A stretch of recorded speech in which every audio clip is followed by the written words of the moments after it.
Hello, hello. Hi, everyone. How's everyone doing? I was going to say, how is everyone doing tonight? But it's in the middle of the day. Well, welcome and thank you for being here. I'm your co-host, Alok Sharma, the manager of the Visitor Economy Office with the City of Toronto in Economic Development and Culture. And my name is Lauren McCallum. I am the Sector Development Officer in the Visitor Economy Office of Economic Development and Culture. And so before we begin, we would like to extend a big thanks to all the vendors that participated in the information marketplace earlier today. And we'd also like to thank Allied Music Center, who are hosting us today here at TD Music Hall.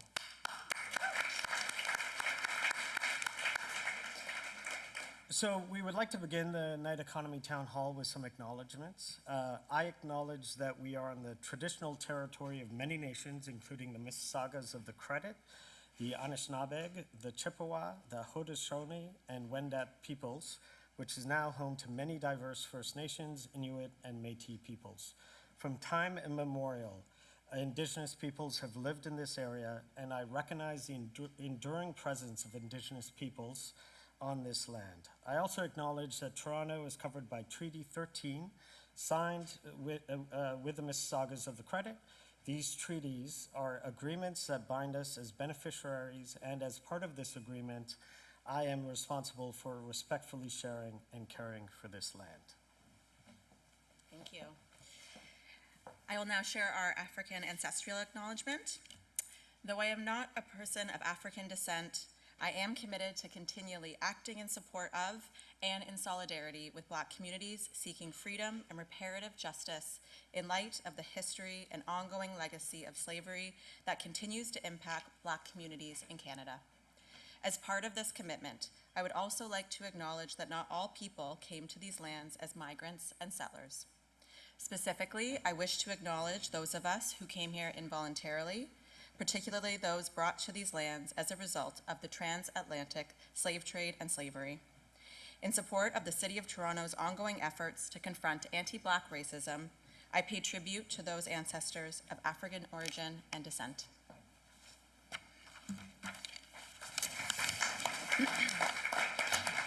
Okay, so before we run through this evening's agenda, I did quickly just want to touch on a few housekeeping items. The standard, if you could please put your phone on silent or vibrate so that we can enjoy without hearing some extra music today. I will point out that the washrooms are on just this side of the room. You may have seen the sign when you walked in. If not, that's where they are located. And I did just want to let folks know that this event is being live streamed on WebEx. Hey, everybody watching at home. So for those attending virtually, they can see us. The recording is just of the stage. It's not of you folks, as wonderful as you all looks today. So we just wanted to let you know that that's taking place. For tonight's agenda, we're going to kick things off with some opening remarks from Councillor Moyes, Deputy Mayor Malik, and the Night Economy Champion, Councillor Ainsley. We're then going to enjoy some presentations from Destination Toronto and Municipal Licensing and Standards before we move into two panel discussions. The first will be on bricks and mortar versus public spaces, some best practices and debunking of those myths. And then we're going to hear some folks around Rogers Stadium and the futures of the former Downsview Airport lands. We're then going to invite our keynote speaker, Mathieu Grandin, Commissioner of Nightlife, City of Ottawa, to have a fireside chat with Mike Tanner, Manager of the Music Office from the City of Toronto. After each of our panel discussions and the fireside chat, we're going to have a brief question and answer period. And our afternoon will then come to a close with some final words from our General Manager of Economic Development and Culture, Pat Tobin. Thank you. Thanks, Lauren. And as Lauren mentioned, we would like to start with some opening remarks. And first is Councillor Moyes. He is the councillor for Ward 13 Toronto Centre, home to Allied Music Centre, where our event is taking place today. Councillor Moyes.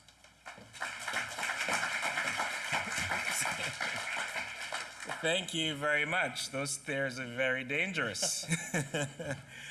Good afternoon, but more appropriately, good evening. As mentioned, I am the local city councilor with Toronto Centre. and I'm also the mayor's small business champion for the city. And I'm delighted to welcome everyone to the second annual Night Economy Town Hall. First, I would like to thank Councillor Ainsley, who is the mayor's Night Economy champion. He has truly made a difference in our city, and we are grateful for your leadership. Thank you, Councillor Ainsley. I would also like to recognize the hard-working city staff from Economic Development and Culture Division who made this event possible today. It's wonderful to gather here at the historic Massey Hall, a venue that reflects the vibrant spirit of our city as we discuss the importance of supporting nightlife in our city. I want to express my sincere gratitude to the hardworking individuals who build and maintain our vibrant nightlife, including hospitality staff, bar owners, shift workers, and emergency responders. As the City Council for Toronto Centre, I take great pride in representing a downtown core that boasts a lively night economy, rich with arts, theater, nightclubs, and so much more. I'm here today not only to support, but also to listen. I look forward to hearing from a diverse array of voices, including representatives from resident associations, business improvement areas, gig workers, unions, and cultural organizations, regarding your experiences and insights on how we can enhance our city's night economy. Your input is invaluable, and I'm eager to learn from all of you. As the Mayor's Small Business Champion, I also want to take a moment to recognize the crucial role that small businesses play in our night economy, from bars to clubs to theaters and to raves as well, by the way.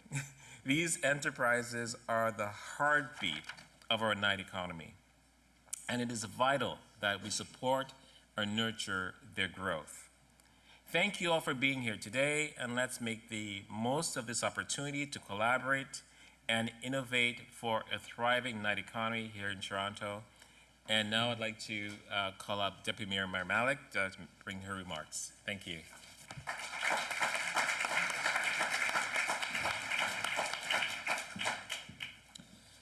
Thank you, Councillor Moyes. And as Councillor Moyes mentioned, next up is Deputy Mayor Uzma Malik. She's the Deputy Mayor of Toronto and City Councillor for Ward 10, Spadina, Fort York.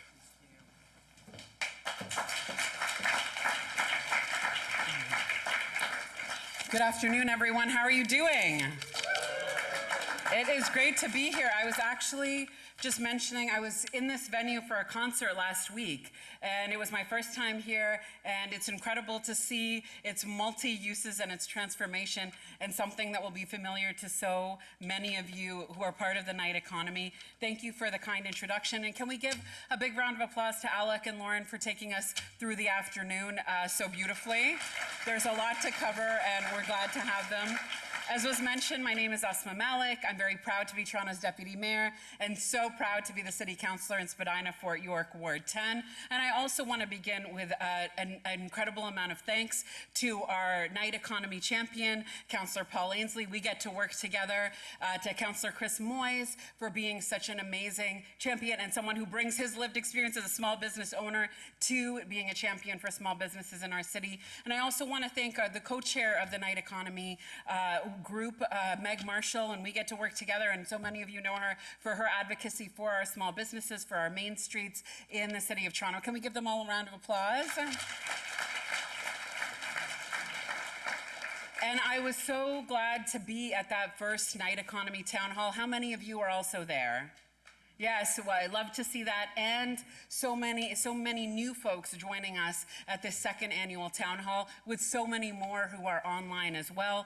And I really appreciate that capability for us to make this accessible and to have more people as part of the conversation. And that's thanks to city staff who have brought us together, you know, not just through these town halls, but in between as well. And thank you to our BIAs, to the small business operators, and as was mentioned, the workers in the night economy for the opportunity to be engaged on this important topic, and be engaged in our progress as a city, and for being here today as well. You and your work in Toronto's arts and culture sector, and the establishments that call them home, restaurants and bars, events and festivals, and so much more, are what make our city so vibrant and a place that we want to be.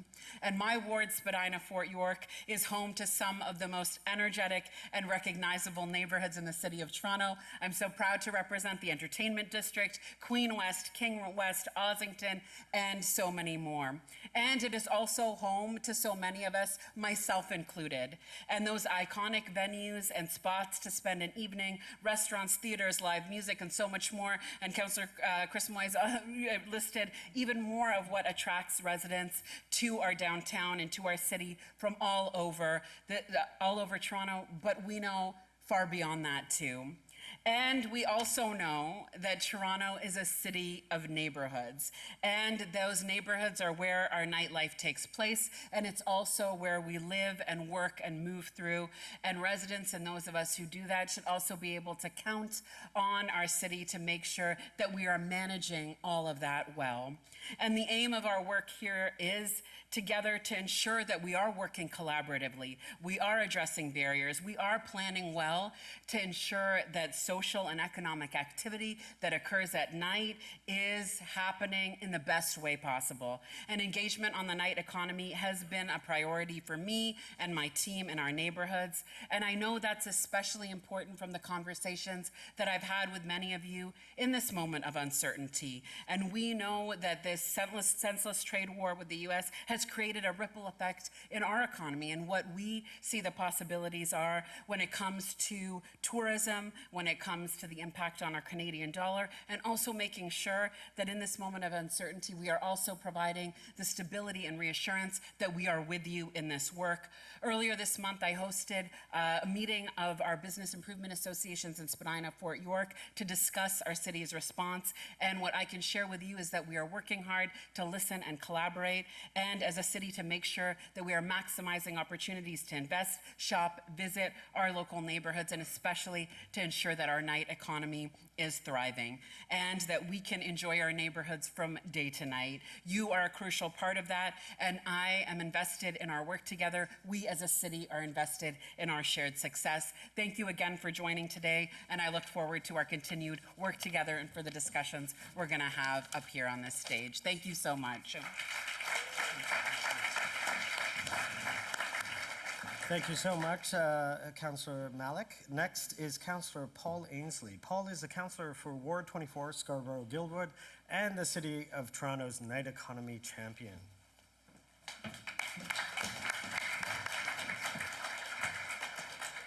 Thank you very much, Uluk. It's great to be here. Welcome, everybody. As Uluk said, I've had the great privilege a couple of years in 2022. Mayor Tory appointed me as the city's night economy champion. And a couple of weeks ago, I was sitting at the dinner table and talking with our family, and our youngest son was like, Dad, he's like, what's the first concert you ever went to?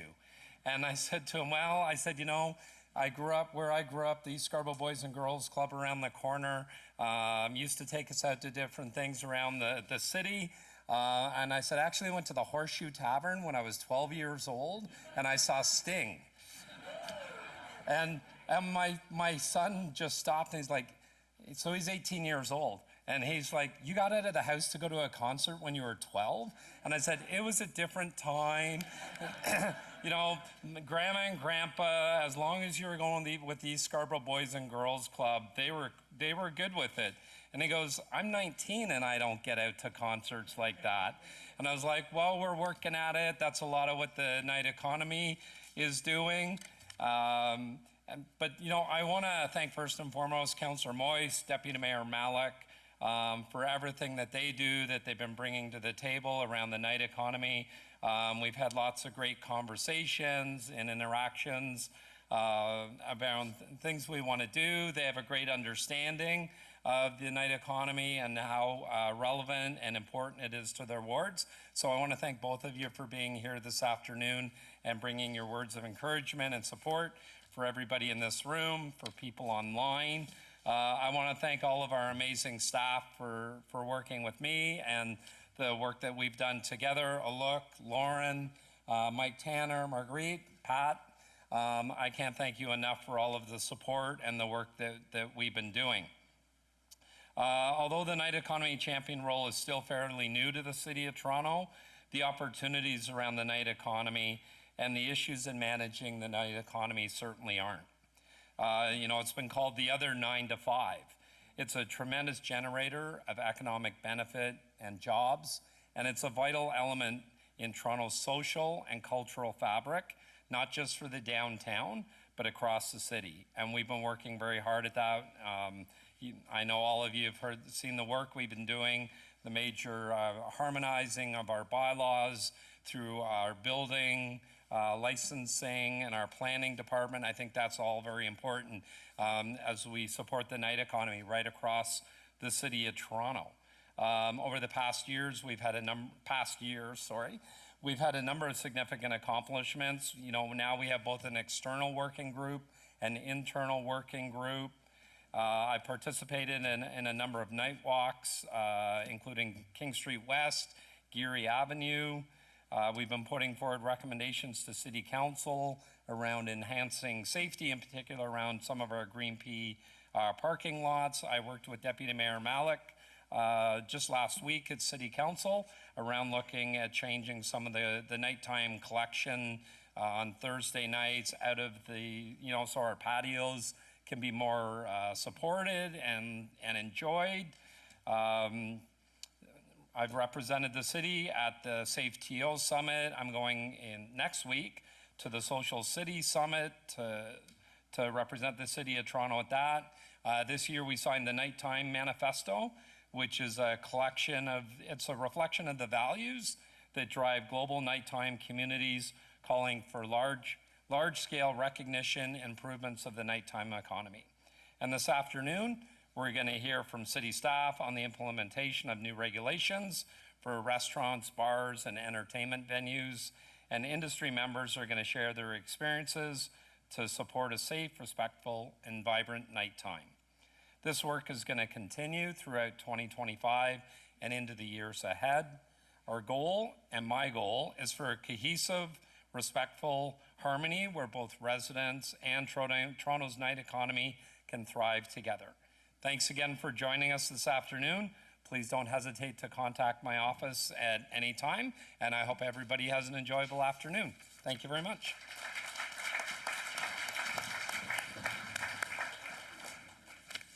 Thank you so much, Councillor Ainsley.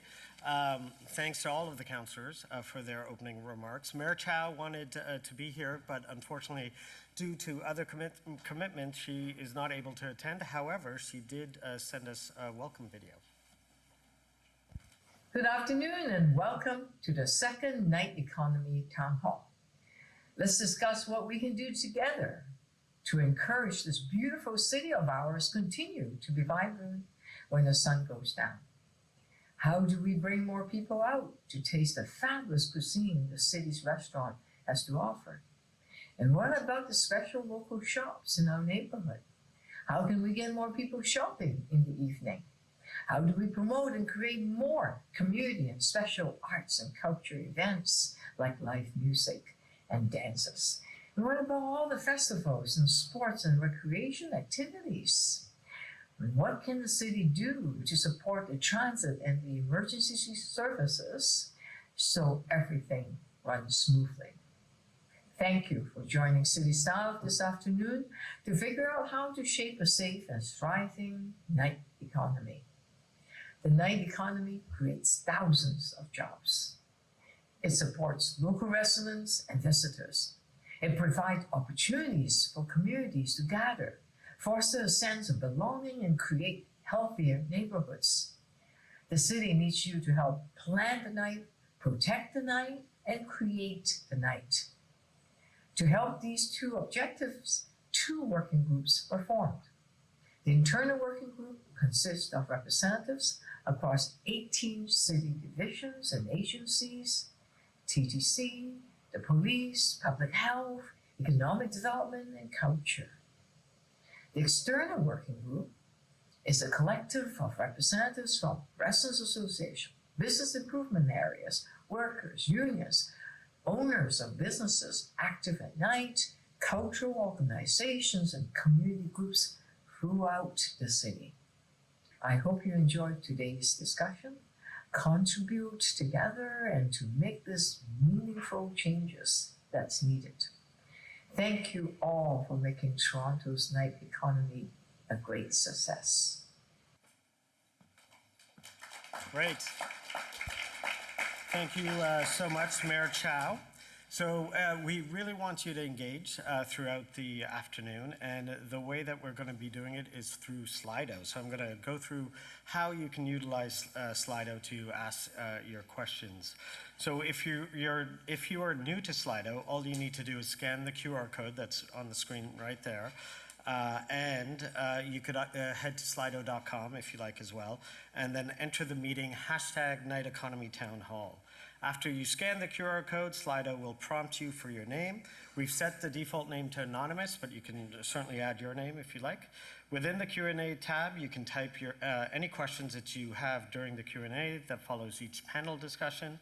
You can also like a question, and it's really important that you like a question that you see, because those are the questions that we're most likely going to be asking and answering as well.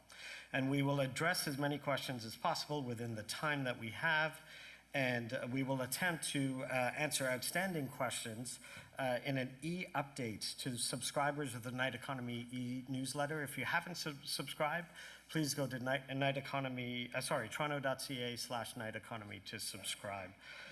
Before we start with this afternoon's presentations, we've got a few questions to get us all familiar with Slido and how it works. And if you're looking for Wi-Fi, you can join an open Wi-Fi at AMC-guest. Over to Lauren to take us through the questions. All right, here comes the fun part. I love data. I love comparative data. And so we're going to start off asking the exact same question that we asked at last year's event, because year over year we want to see what people are interested, what is bringing them to the Night Economy Town Hall, are concerns being addressed, are concerns remaining the same. So take a minute, you can log into Slido, have a little think. If you were to encapsulate in just one word what it is that brings you not only to this event, but your attention to the night economy, we want to hear from you. If you haven't used a Slido word cloud before, as people start to enter their words, the words, if they're entered more than one time, will get bigger in the cloud, and then ones that we don't see as much will appear smaller. So learning, curiosity, vibrancy, music, I mean, appropriate. We're at the TD Music Hall and Allied Music Center. Engagement, knowledge, amazing. Bylaws, well, you're in luck. We got bylaws for you. Public space, networking, it was awesome. We didn't do the info marketplace last year. For those of you that are at home, we're sorry you couldn't join us, but that was a new feature for the in-person, and I had a great time down there talking to everyone. There was a great buzz. Public festivals, use of space, fantastic. All right, I'm liking this cloud. I will say, I'm not going to tell you what was very big in the center last year, but I'm not seeing it there, and it means we've done a good job, I think. Okay, so to keep things rolling along, we're going to head into a poll, and we want to hear from you. What is your favorite night activity? Now, I confess, we do not have every single night activity possible in the city of Toronto available to vote on here, because they are endless in our wonderful city. But we have picked out a few that are near and dear to economic development and culture's heart. Some of the things that we work on with our partners in parks, arts and cultural services, community and stakeholders. Live music. Are you guys trying to butter TD Music Hall up or something?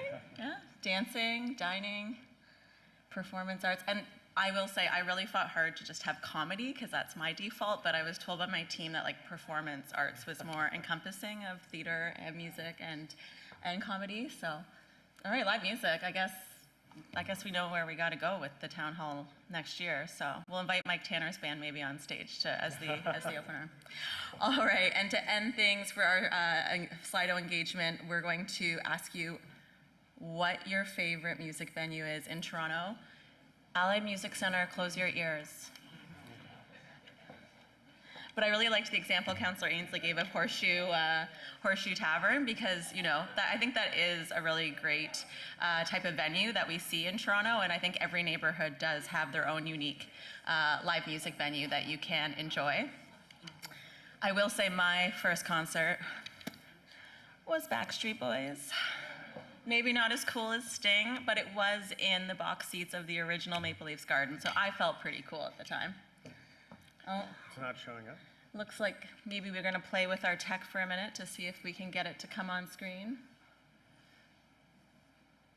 Or maybe not. The suspense. There. No. Okay. Well, if it's not cooperating, I'm not going to fight with technology, because we have a great day ahead of us. And to kick off that great day, now that we are all warmed up and Slido savvy, even though Slido's not cooperating, I would really like to welcome our first presenter to the stage. So please give me a warm welcome to Sarah Jarvis, our Director of Community Engagement from Destination Toronto.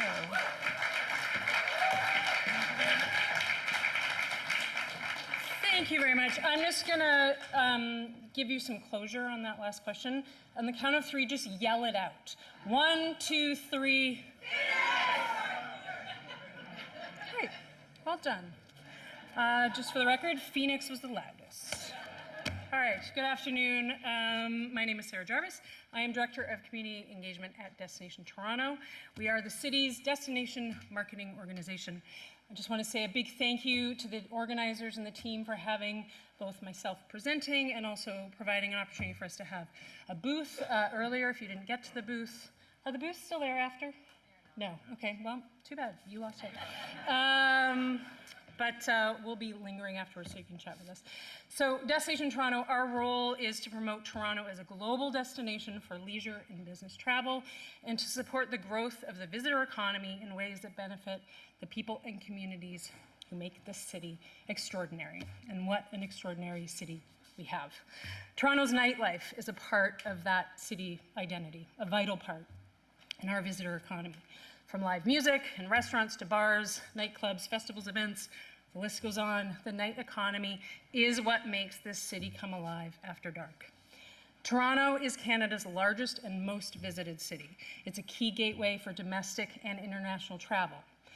After the profound disruptions caused by the pandemic, the visitor economy is rebounding, and we're seeing real momentum. We are focused now not just on closing that gap, but growing and evolving our markets, and we are thinking big about the future of the city. To maximize the opportunities for growth within the visitor economy and to ensure Toronto's long-term competitiveness, leaders from government, the tourism and hospitality community, and key economic sectors are convening to create a destination master plan for the very first time in the history of the city. It is a 10-year roadmap to guide sustainable growth, strengthen our global reputation. The goal of this master plan is to ensure the visitor economy delivers real value to the people who power it. Next slide. Oh no, this slide. Back. Sorry, I didn't realize we were already ahead. Toronto's visitor economy generated nearly $9 billion in spending last year. A number that includes concerts, cocktails, festivals, sporting events, late night bites, and all the layered experiences that make up Toronto after dark. Taylor Swift probably has something to do with that too. The Destination Master Plan will help Toronto define a collective vision, one that embraces the full 24-hour life of the city. It's not a plan about tourism in isolation. It's a city-building initiative grounded in collaboration with voices from across industries, including yours. Now, next slide. The plan will reflect evolving visitor motivations, market trends, and environmental realities. It will identify opportunities for infrastructure improvements and new experiences that will drive local economic growth and spread the benefits of tourism across Toronto communities, neighborhoods, and businesses. Ultimately, it will provide guidance for future planning with an implementation plan and a clear set of actions and responsibilities, identifying where we need strategic investment to strengthen Toronto's appeal and our competitiveness. Next slide. Note, this is not Destination Toronto's plan. This is our plan. In fact, it goes well beyond the visitor economy community. It needs to be a shared vision and a path to get there, involving all of those who will make it happen. We've partnered with the Canadian firm Resonance Consultancy. They are a global leader in destination planning. Their work includes cities like LA, San Diego, Montreal, all with robust nightlife economies. A steering committee of city and industry leaders is guiding this work, but more importantly, we need to hear directly from you through focus groups, surveys, interviews that are all beginning next month. So this is where you come in. Your experience matters because no one understands the need of the night economy better than the people working in it. Next slide. I also want to take a moment to share another opportunity for you to contribute to and benefit from the night economy, well, and the visitor economy. So this month, for those of you who don't know, Destination Toronto launched a new membership model designed to be barrier-free, inclusive, and easy to access.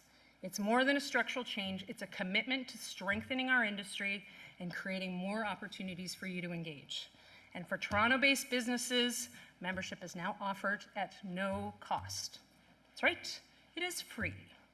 By signing up, you gain access to marketing tools to reach more visitors, networking opportunities with other business operators and organizations from across the sectors, vital business intelligence, insights, and data to help you plan and grow, and a chance to help shape direction through governance. You can join now for free by completing the application at destinationtoronto.com. For those of you that have already signed up your member form, thank you very much. Looking at you guys, thank you, thank you. Next slide. Toronto's nightlife is essential to who we are, and it must be part of how we grow. This is your opportunity to shape the future of Toronto as a global destination. By working together, we can build a more inclusive, sustainable, and vibrant visitor economy, one that recognizes the unique role you play in the cultural and economic life of the city. To get involved in shaping the destination master plan, scan the QR code and please complete the form. And while you're there, you can indicate you're interested in learning more about your free membership. If you have any questions, as I said, we will linger afterwards. You can come chat with myself and my colleague Nancy and Kelly as well, who are sporting a very beautiful Destination Toronto t-shirt. We want to collaborate with you, and this is the time to step in. So we ask, let's shape this, let's shape what's next, let's do it together. Thank you.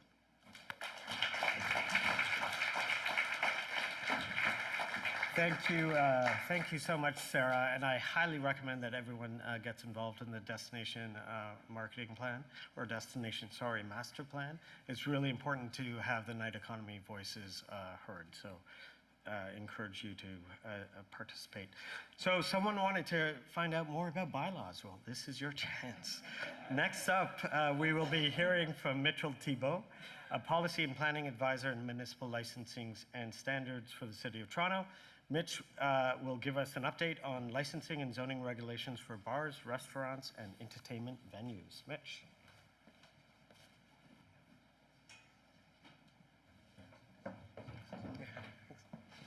Hello, good afternoon, everyone.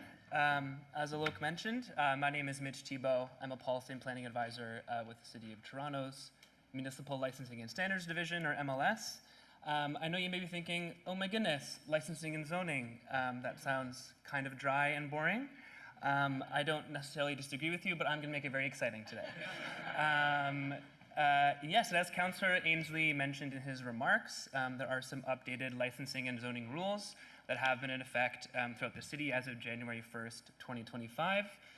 So what I'm going to do is just give you a brief overview of some of the work that went into developing those regulations, give a high-level overview of what some of them are, how the transition is going, and also just lay out a few opportunities for you to engage with staff. Let us know how it's going as these regulations are being implemented throughout 2025. Next slide, please. So in December 2023, after a multi-year review, various engagements with the public, with organizers and business owners, City Council approved various staff reports that modernized our licensing and zoning regulations across the city. And those amendments, as I mentioned, went into effect January 1st, 2025. Next slide. All right, so an updated framework. This is what we wanted to foster. We worked to try and reclassify venues, particularly the city's licensing regulations were incredibly outdated, did not reflect current and more modern business models. In the previous state was, a lot of outdated regulations. They were confusing for business, for staff to implement. And a lot of our licensing definitions were unclear and did not align with the city's zoning bylaws. And what we're trying to move to in this new and future state is to better reflect nightlife in Toronto's regulatory environment. We work to try and provide some flexibility within our regulations and also to reduce some administrative burden on lower impact establishments. And ultimately, what we're trying to do and some of our long-term goals are to provide equitable access by permitting nightclubs citywide in commercial zones and trying to foster additional opportunities for nightlife in areas that don't traditionally have a lot of it. Next slide, please. All right, so I'll do a brief overview of some of the licensing changes. I know it's kind of a boring slide, there's not many pictures, I'm sorry. Next time I'll add pictures. The one main things is what we did for the licensing bylaw rather, is to clarify and modernize our rules. We amended a lot of our licensing definitions and introduced a few new license categories to reflect different business models. I will note, notably, there's now like a takeout and retail food establishment category, which there wasn't before, with a lot of streamlined licensing regulations. In addition to that, there's also a dedicated license category for live music venues and other entertainment places of assembly to make sure there's a clear categorization for those types of businesses. And the second is the implementation of an activity-based licensing model that uses the complexity and the extent of the business activities.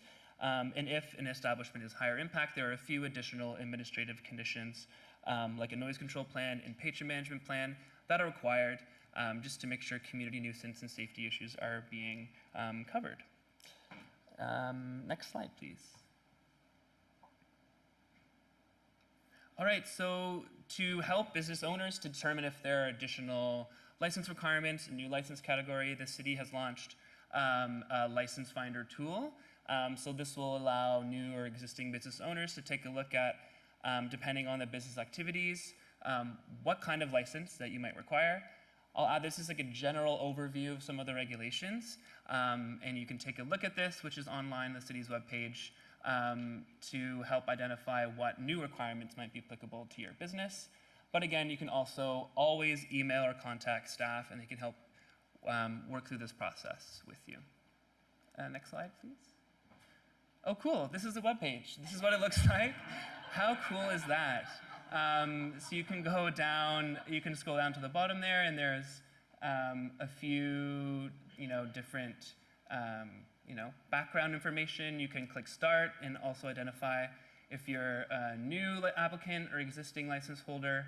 So if we went to New Applicant and click Next, thank you. It's so cool.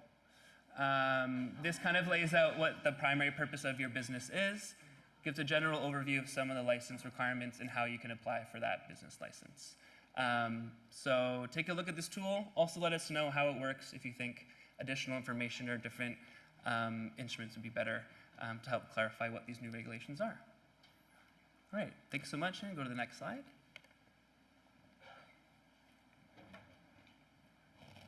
All right, so beyond our licensing rules, the zoning changes were also amended as of January 1st, 2025. And I'll just outline a few of those regulations. Again, I'm not a planner or in city planning, but I'm here just to provide a high-level overview of some of these changes.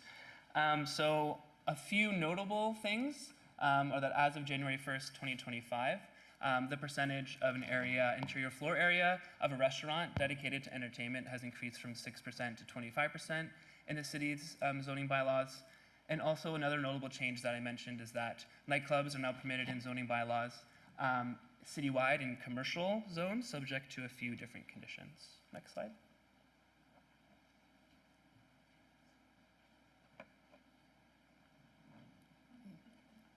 Okay, next slide, thanks. A few of the conditions are noted here. For the nightclub permissions in the zoning bylaw, it can be the only nightclub in the building. It can be located on the first story basement, which could also include a mezzanine. And if you do have any further questions, I know city planning and Toronto building staff are here. They're actually at the marketplace earlier as well, and they're always happy to answer questions about zoning compliance and how to make sure that you have appropriate zoning before you move forward with a new venue or changes to a venue. Zoning changes were also made regarding amusement arcades, and was something you see in the media a lot. There was a lot of restrictive conditions on where you could have pinball machines. All those restrictions were removed and permissions were streamlined. And the zoning team also made some changes to the entertainment-related definitions in the zoning bylaws as well. Okay, next slide. Almost done, I promise. I think this is the last slide. So on transition, generally, if existing businesses would have to meet some of these new requirements and the new categorizations upon their license renewal date in 2025, our division usually sends renewal notices 90 days before that renewal date. And of course, we would allow for appropriate grace periods for compliance. We know that these changes are new. It takes a bit to get used to what some of these requirements are. So we always try to work with organizers to make sure they understand what's required and can reach out to us if they have any questions to clarify. And as of January 1st, 2025, if you were a new business owner applying for a business license, that new framework would be in place and you would apply within the new framework. And same goes for the zoning regulations. They would apply on a go-forward basis for new zoning compliance applications in 2025. And any nightclubs that were permitted by the city prior would, of course, be able to continue to exist where they are located. Wonderful. So that is, a really, really high-level overview of some of the changes that were in effect as of January 1st, 2025. I want to thank Alok and Lauren for allowing me to speak to you all today about licensing and zoning. If you have any questions, go to the Knight Economy webpage. You can also reach out to our division at mlsbusinesslicense@toronto.ca. And I'm also happy to take any questions afterwards if you catch me walking around this building. Yeah, anyways, thanks so much.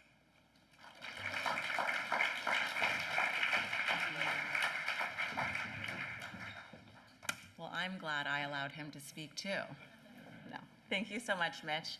I have never learned so much about bylaws and zoning before I worked through the Knight Economy review process. And although, yeah, it's dry, I actually find it now interesting and kind of nerd out on it. So anyway, I hope that it was also informative for you. And I know through the external working group and other stakeholders, they've been able to give Mitch and others feedback on how the tool's working, how they're interpreting. So again, please keep that dialogue open. We want to hear from you. These resources have been created to make your businesses thrive and our Knight Economy thrive as well. So without your feedback, we don't know what you're looking for. The big piece that your feedback has been so influential in helping to form is the Good Neighbor Guide for Late Night Businesses. So over the next couple of slides, I just wanted to briefly share this and another resource that Economic Development and Culture have created to try to help support a healthy and positive nighttime operations and put ourselves in your shoes.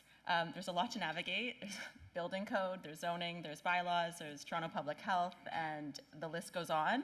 And it's just as confusing for us sometimes as it is you. So we created what we hope to be a one-stop shop. We previewed the guide at last year's first annual town hall, and this year we're happy to announce it's live. You can scan the QR code on the screen to access it now. This is actually its second iteration because we got incredible feedback from the internal and external Knight Economy working groups, and we're able to enhance it, and we'll continue to do so each year. The guide presents relevant information and links related to resources from City of Toronto and external sources, and it's intended to support operators in running safe establishments, but also to benefit the surrounding community and residents and businesses. So I hope that you enjoy it. You can email us at knighteconomy@toronto.ca if you think things are missing. And if you do subscribe to those e-updates, every time that we update it, we blast it out to everyone, but it does live on many City of Toronto web pages for you to check out. The other resource I wanted to just briefly mention is the resource guide for music event organizers. So in the City of Toronto, we have an incredible music office, and they exist to nurture the city's music community through policy, recommendations, and advocacy. In addition to their many supports, the Music Office has produced a resource guide for music event organizers to try to answer questions about permits, serving alcohol, promotion, safety, and to help create successful events from planning to completion. So again, we've got a QR code up there. This guide is also updated to be reflective of what is changing at City Hall. So we hope that these are beneficial to you, and we look forward to hearing from you if there's something else you'd like to see in these guides. I'm happy to say this concludes the presentation portion of our town hall, and I'm very excited to welcome our first panel to the stage.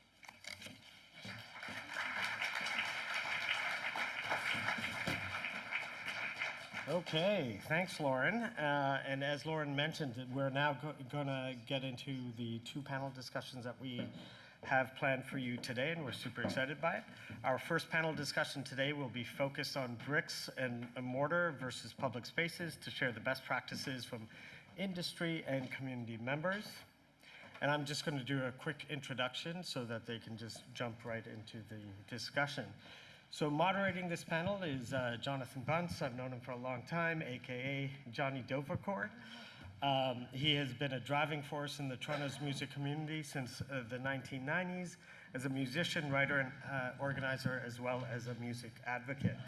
He co-founded Wavelength Music in 2000 and has served as its artistic director since 2014 and executive director since 2021. He has also held leadership roles in the Music Gallery and Images Festival. Panelists include Meg Marshall.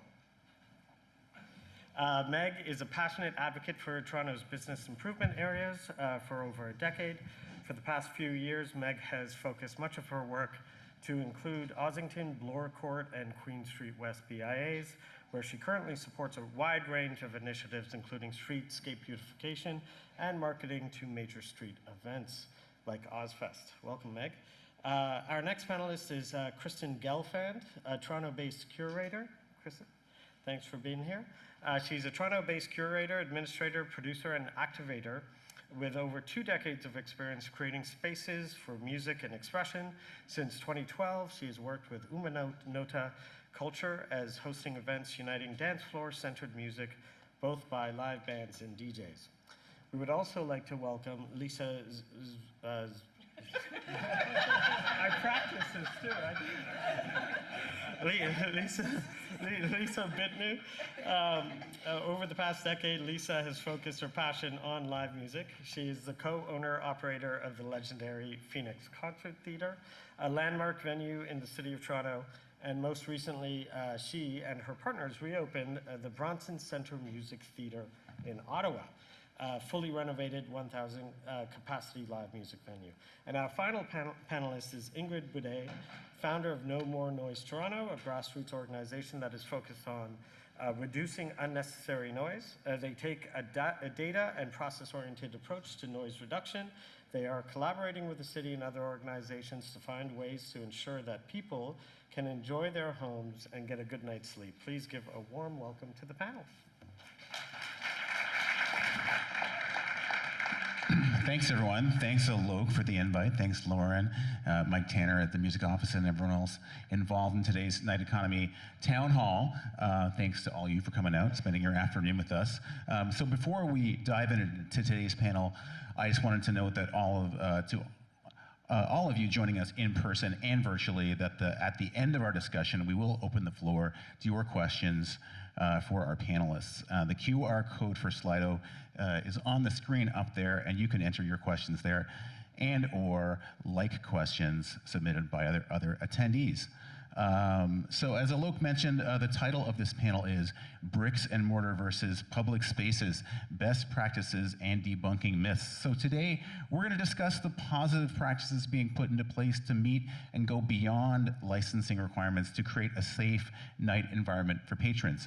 And we also wanna talk about how the industry can work and support each other and prevent bad actors from tainting the experience of attending events. So first off, I'm going to pass the mic to Lisa.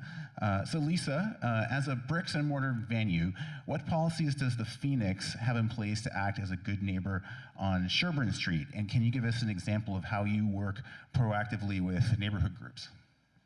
Thanks, Johnny. And thanks everyone for voting for the Phoenix for favorite venue. I noticed that it, so much so that you crashed the system for Slido, so awesome. Obviously a number of things. Most of you know the neighborhood. We have residences within 10 meters to the north and south of us, so something we have to be very diligent about in terms of noise abatement and crowd control. We have owned the Phoenix for 10 years. We did come into an establishment that had a lot of previous noise complaints. So we got proactive very early on. So beyond policy, it was procedures, and it was bringing in an acoustic engineer to just deal with some of the quite easy but never really attended to issues, and putting in DB weighted doors, those sorts of things that dealt with the bigger issues. Ongoing, a number of things. We have a security team that generally is double of the 1 to 100 ratio for security required for a venue. And we have people whose job it is to walk the perimeter of the venue before, during, after show. We actually take a DB reading once an hour and record it to ensure that things are managed. Proudly say that in 10 years, we haven't had any official noise complaints that we're aware of. There is one person that lives on the 11th floor of a building on Homewood that calls us regularly, sometimes even when there isn't a show. But you know, that frankly is part of being a member of the community as well, where we we diligently do things that are new school in terms of technology, but also old school, like they have my phone number, so if there is somebody that has an issue, they can call me directly and we can deal with issues pretty much real time. In terms of the technical, touring texts sometimes come through and get a little strident. We have in our advances the fact that they can't go over 103 dB. We always have host techs, as do most venues our size, that are standing there to help monitor the situation and help those touring techs, and limiters that exist within the room to make sure that we can mostly cap the noise to the extent that we can control it, which again, with no complaints in 10 years, I think we're doing a pretty good job of it. The other piece to the tech side is, we do have regular techs in the room. They know the room. They ensure that, things are being managed from, sound check right through. And again, sometimes noise issues come from something as simple as someone opening a door at changeover, and that stuff just has to be monitored. So I think, again, we do a pretty good job of it. There are definitely, we have an entertainment license that allows us to go pretty much 24/7. And there are certain concerts, club nights that culturally go late and go with added challenges, I could say. And an example with soca events, there is a culture of what's called liming, which means they're partying before the show in the Green Pink parking lot across the street, which is obviously outside of our purview. But what we do, I'm not sure if Councillor Moyse is still here, because I did want to big up him, but I don't know if he's still in the room.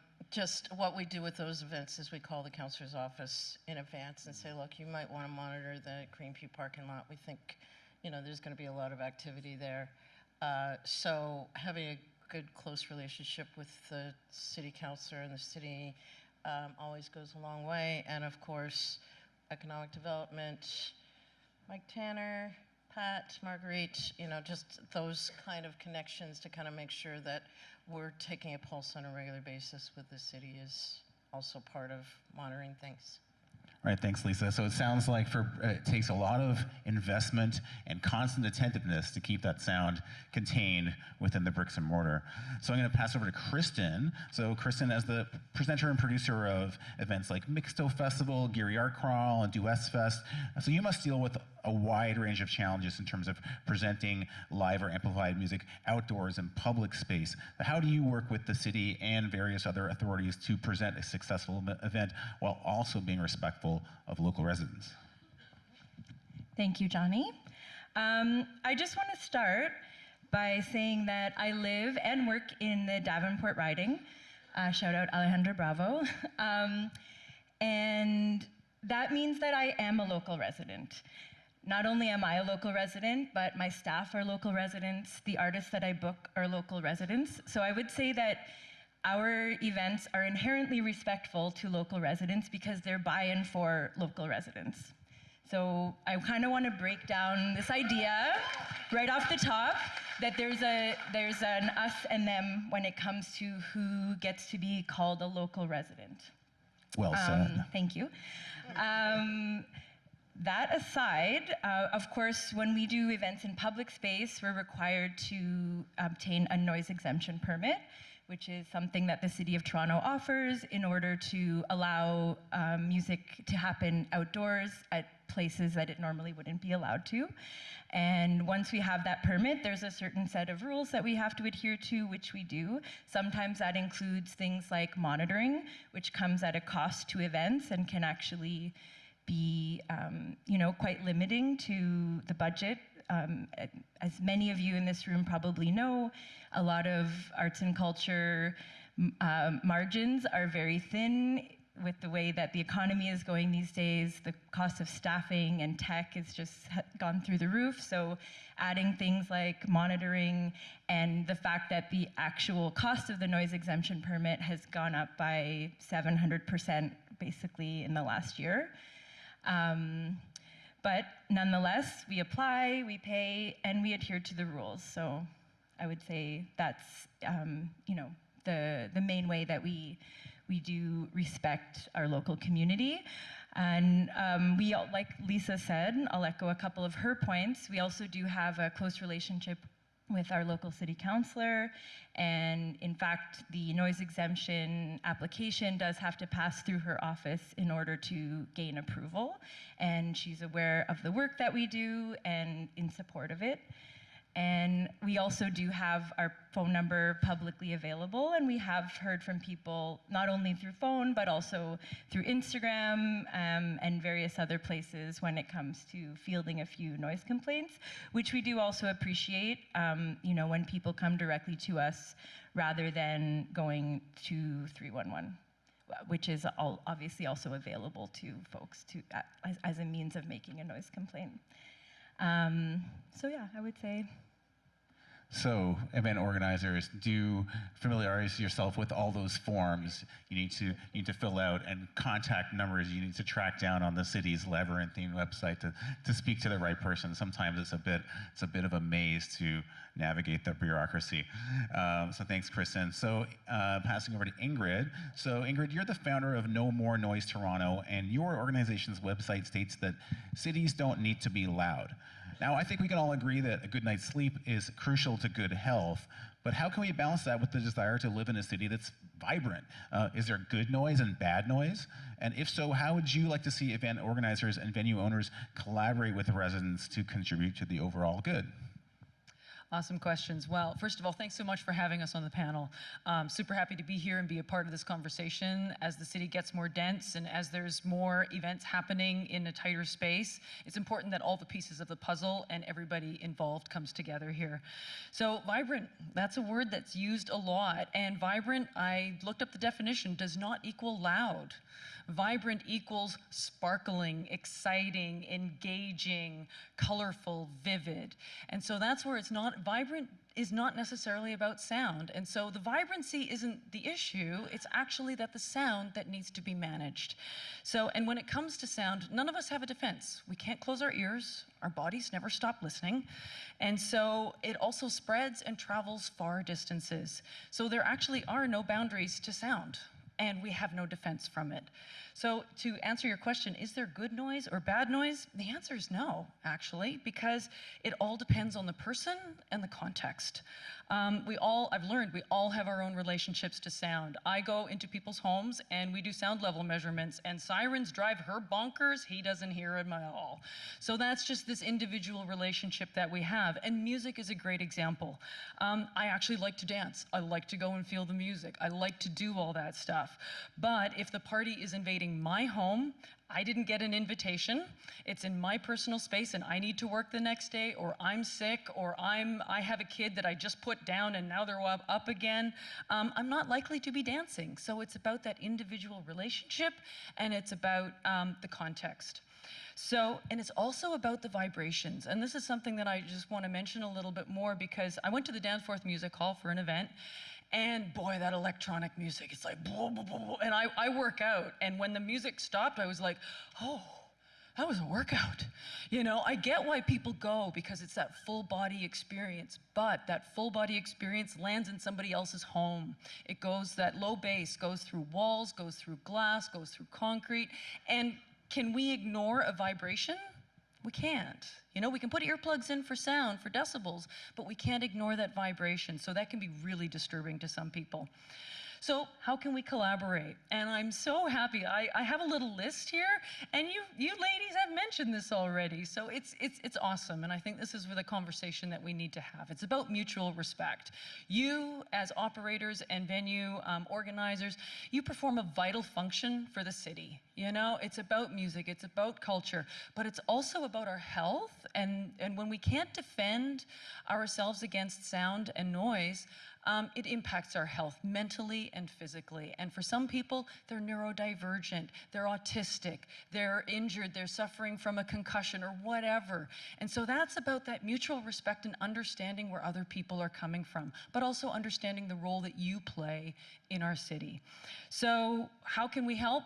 Communication. So first, it's that mutual respect. Second is communication. And that's what I heard a lot of here, which is awesome. And Megan and I have been talking a bit about this. So what do people want? What do people want to know? They want to know when it's happening, because some people can leave. Let me know and I'm out. And that's great, right? So let them know when it is. Are there noise studies that were involved with the permitting process? Share that information, because that's how you're going to create trust and create that relationship and that mutual respect. Will there be relief at 11 p.m. or midnight? That's the other thing people want to know. When will this stop? And then when it does stop, they go, we all know noise pollution. We all heard that car siren, and we think, oh, we're doing the dishes, and we think, oh, I'm not hearing it. And then it turns off, and you go, oh, that's what people are waiting for at 11 o'clock and at midnight. And they want to know how the sound will be managed, monitored, and mitigated. And finally, who to contact when it's simply too much. And you know, Lisa, when you said they have my number, and you said that as well, that is just so important. Give somebody, and if you can manage it within, you know, the two of you, and then not have it with the city. I mean, 311 is always there, Municipal Licensing and Standards is doing their best, but it's about creating that relationship. So sound can heal, and it can harm, and it can make our world sparkle and sing, or frankly drive us bonkers, right? So let's have a vibrant city, but let's not have it be unnecessarily loud. So thanks again so much. So it sounds like the message is, let's be good neighbors. Let's think about the party that you want to go to, not the party that you didn't get invited to and you suddenly find yourself at. So Meg, in addition to your role with the BIAs, you're also a vice chair of the Night Economy Working Group. Now, the night economy encompasses more than just events and venues. So what are the big challenges right now in terms of ensuring the safety of participants in the night economy? And are there any initiatives you want to highlight that are positively contributing to a safe after-hours experience? Sure. Thanks for having us here today. Just to kind of counter off of Ingrid's point about vibration at Ozfest, we have actually moved one of the stages after we had a lot of feedback that the vibration was too much. So that has always been taken into account, which also lends into safety being a huge component of nightlife. Nightlife is not just event venues, it's also transforming parking lots into night markets. It could be turning subway cars into street parties. There's so many unique contexts of what people can do. But we also have to make sure that everyone feels safe. It's a movement. It could be from transit. We've had some conversations with TTC. What would it take to have extended subway hours?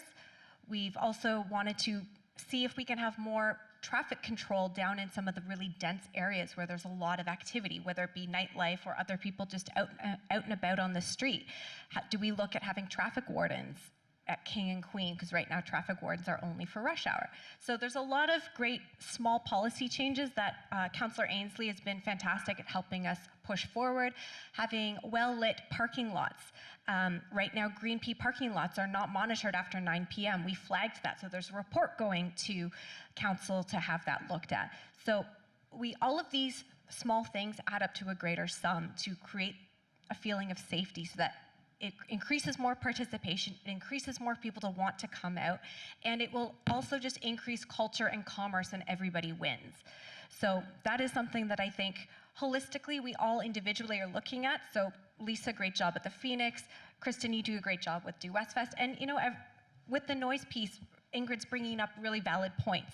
So we all have to work together. And the city does have to change their infrastructure. It's what I find very frustrating, and how we can slowly work together at is how can we break down all the silos? Everything seems to be so, you have to talk to party A, B, C before we can see a big movement. So seeing this move faster will increase more nighttime economy initiatives and activities. So we're getting there. Sometimes you have to move an inch to gain a mile. So we're getting there slowly but surely. But we've got a lot to aspire to.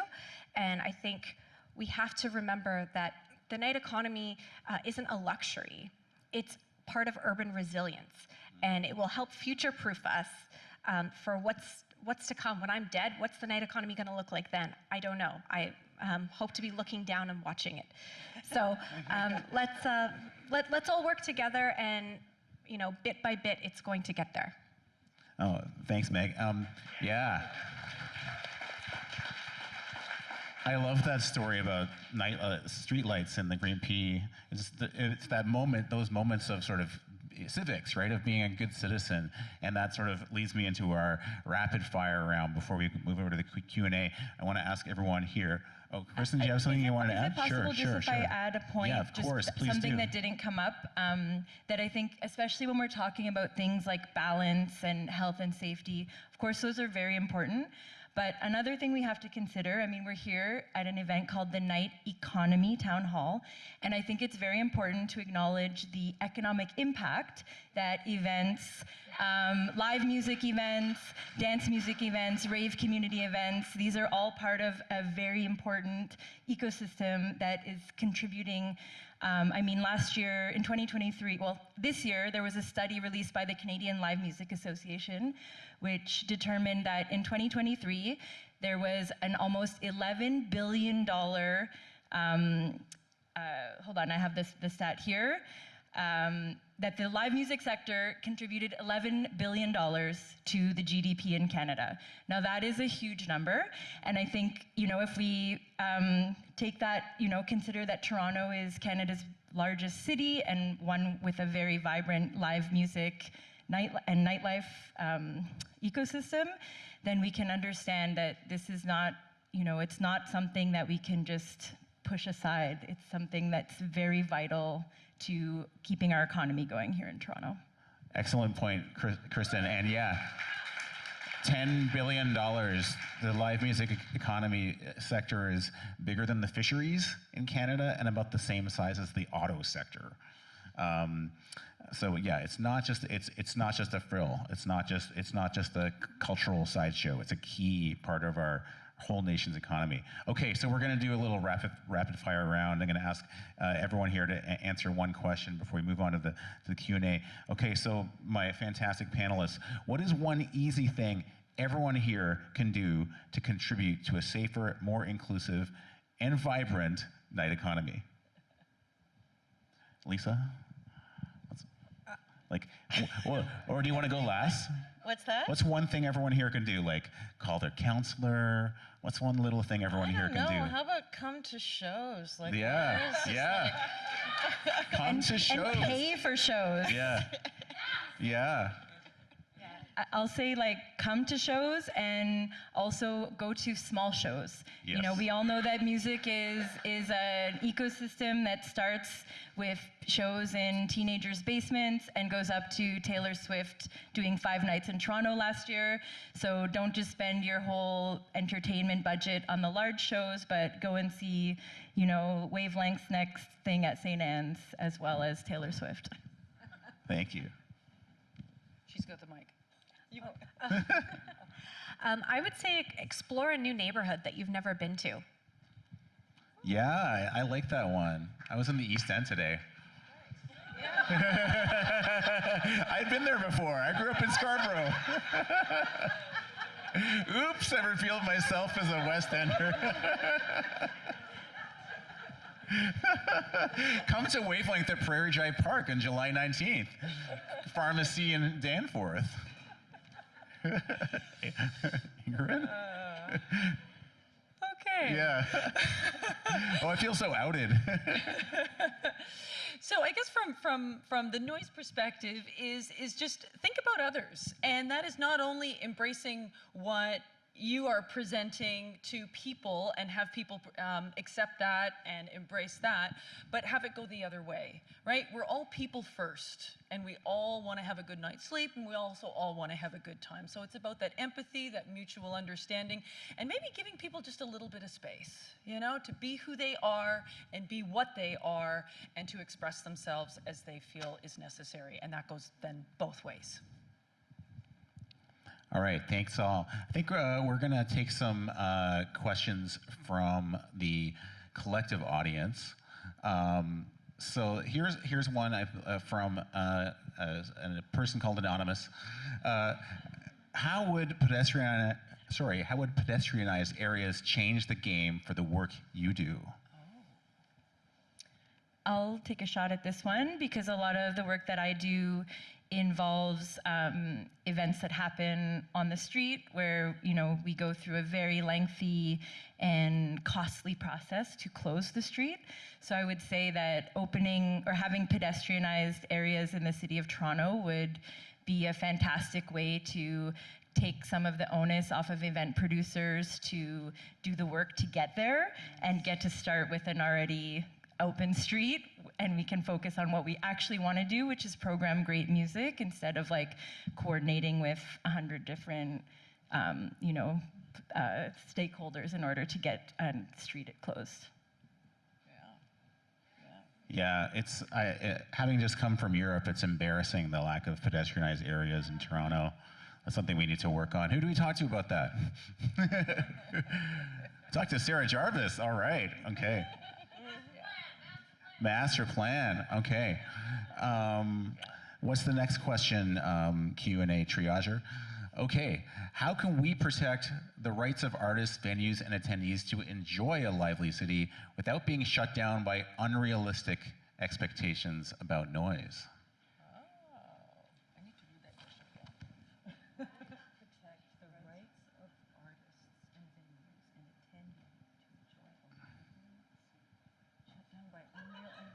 It's almost philosophical. Yeah. I've often talked about the idea of the fact that something like 311 exists for people to make noise complaints, and those are all logged, and you know there's stats available. But there isn't anything on the other side where we can look at the thousands of people who come to an event, have a positive experience. Maybe it's the staff of those events who were able to pay their rent because they worked the bar that one night. And I think that if the city, I mean, I don't know how this would be possible, but had a way to collect some positive stories from events that could balance out noise complaints, then that might be a good start. I was also just going to say communication of when a lot of these events are happening to give people the choice to turn on their own music if they feel that they're hearing music from something else, and just communication of what's going on, because as a BIA, I often get complaints after something's happened, so I couldn't even just give a heads up to people to say, hey, this really awesome event is happening. I'm sorry that you felt the way you did, but I had no idea either. So communication from the city would be helpful to promote it in a positive way that this is happening, and then allows people choice on how they want to respond from that. And so the question is, what's unrealistic, right? So what is unrealistic to you? Again, that individual relationship to sound.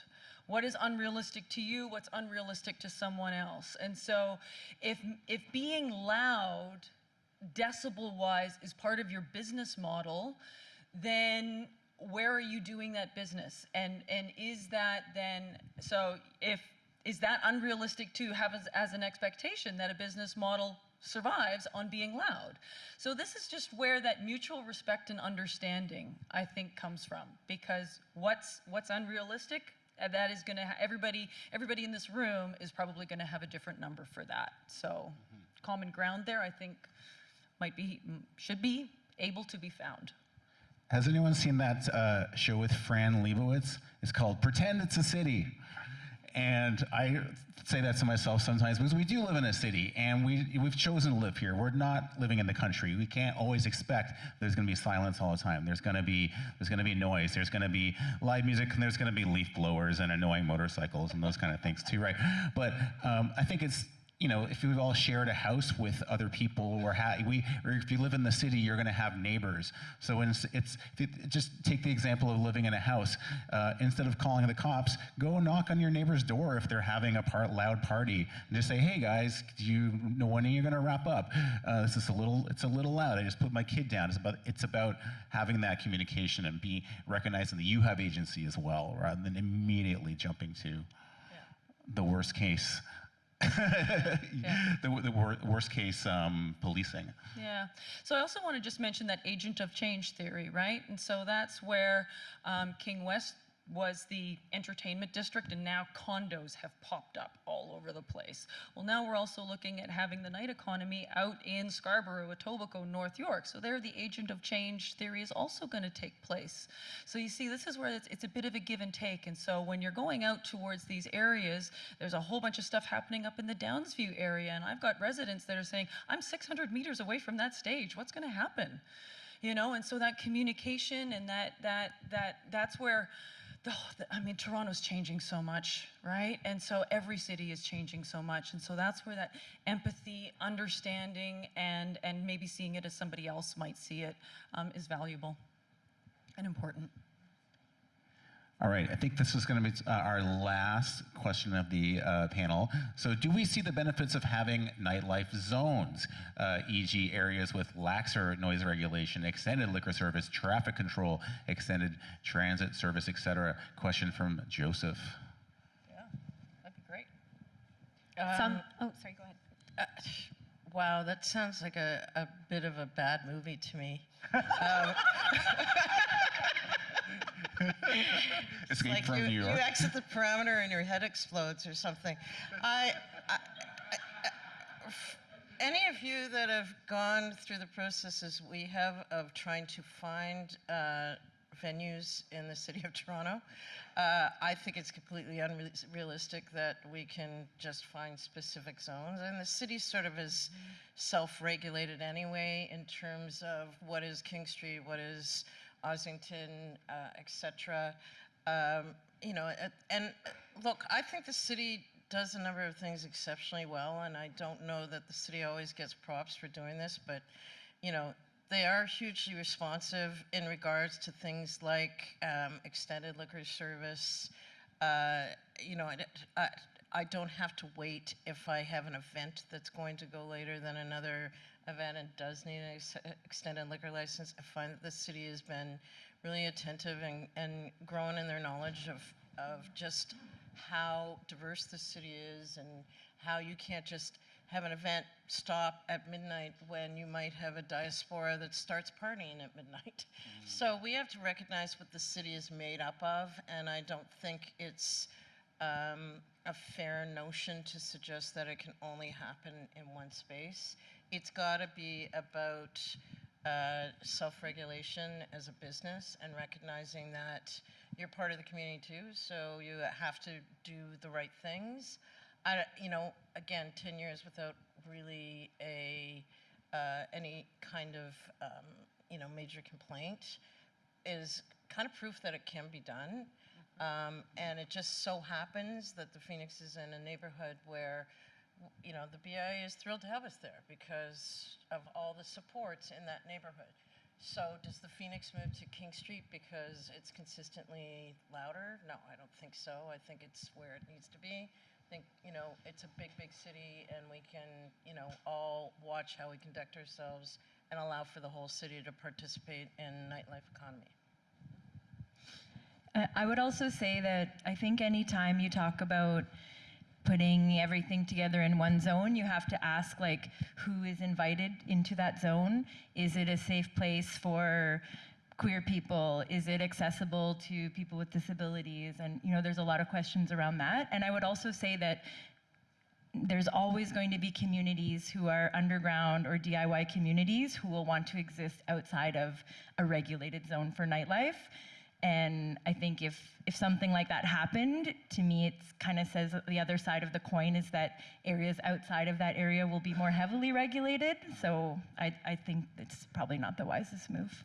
Unofficially, there's already nighttime zones. If you go up along Eglinton, Little Jamaica, they have their own nighttime economy zone happening up there. I've done a few ride-alongs with different police divisions and have seen what type of nightlife happens near Eglinton and Trethewey Way, up along Eglinton versus what's happening on DuPont, what's happening Ossington, King West.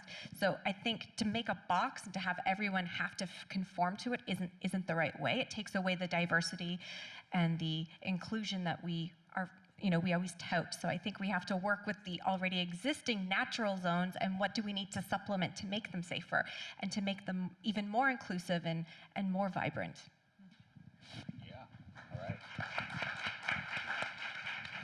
All right, thanks everyone, and let's hear it again for our awesome panelists.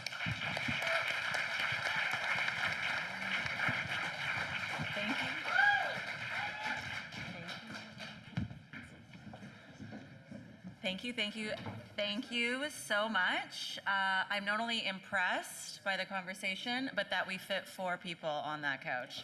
Yeah, that's seating in Toronto, right? A huge thank you, and I just wanted to make reference to Meg's great comment about how tricky it can be and how we can try to streamline processes.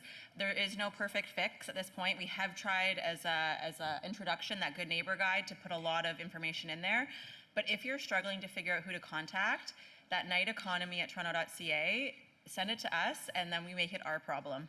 And we try to track down who we should be getting you in contact with. It's not always perfect. We do say, please allow us 2 to 5 business days.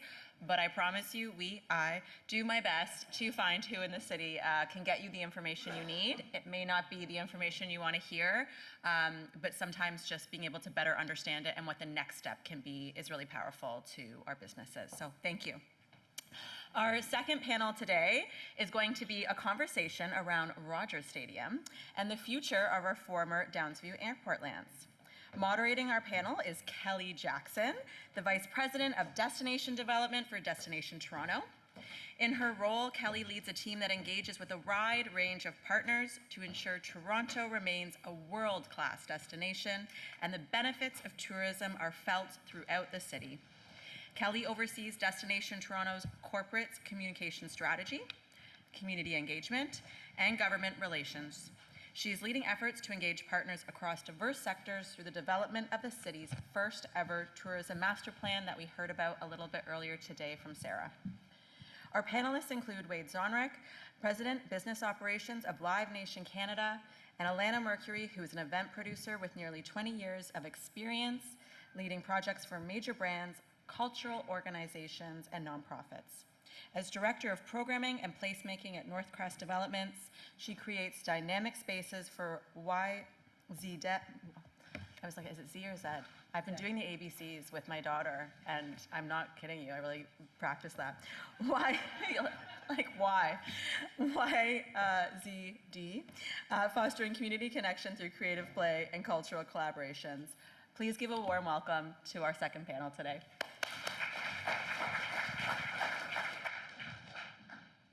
Thanks so much, Lauren, and it's great to be here today with Wayne and Alana.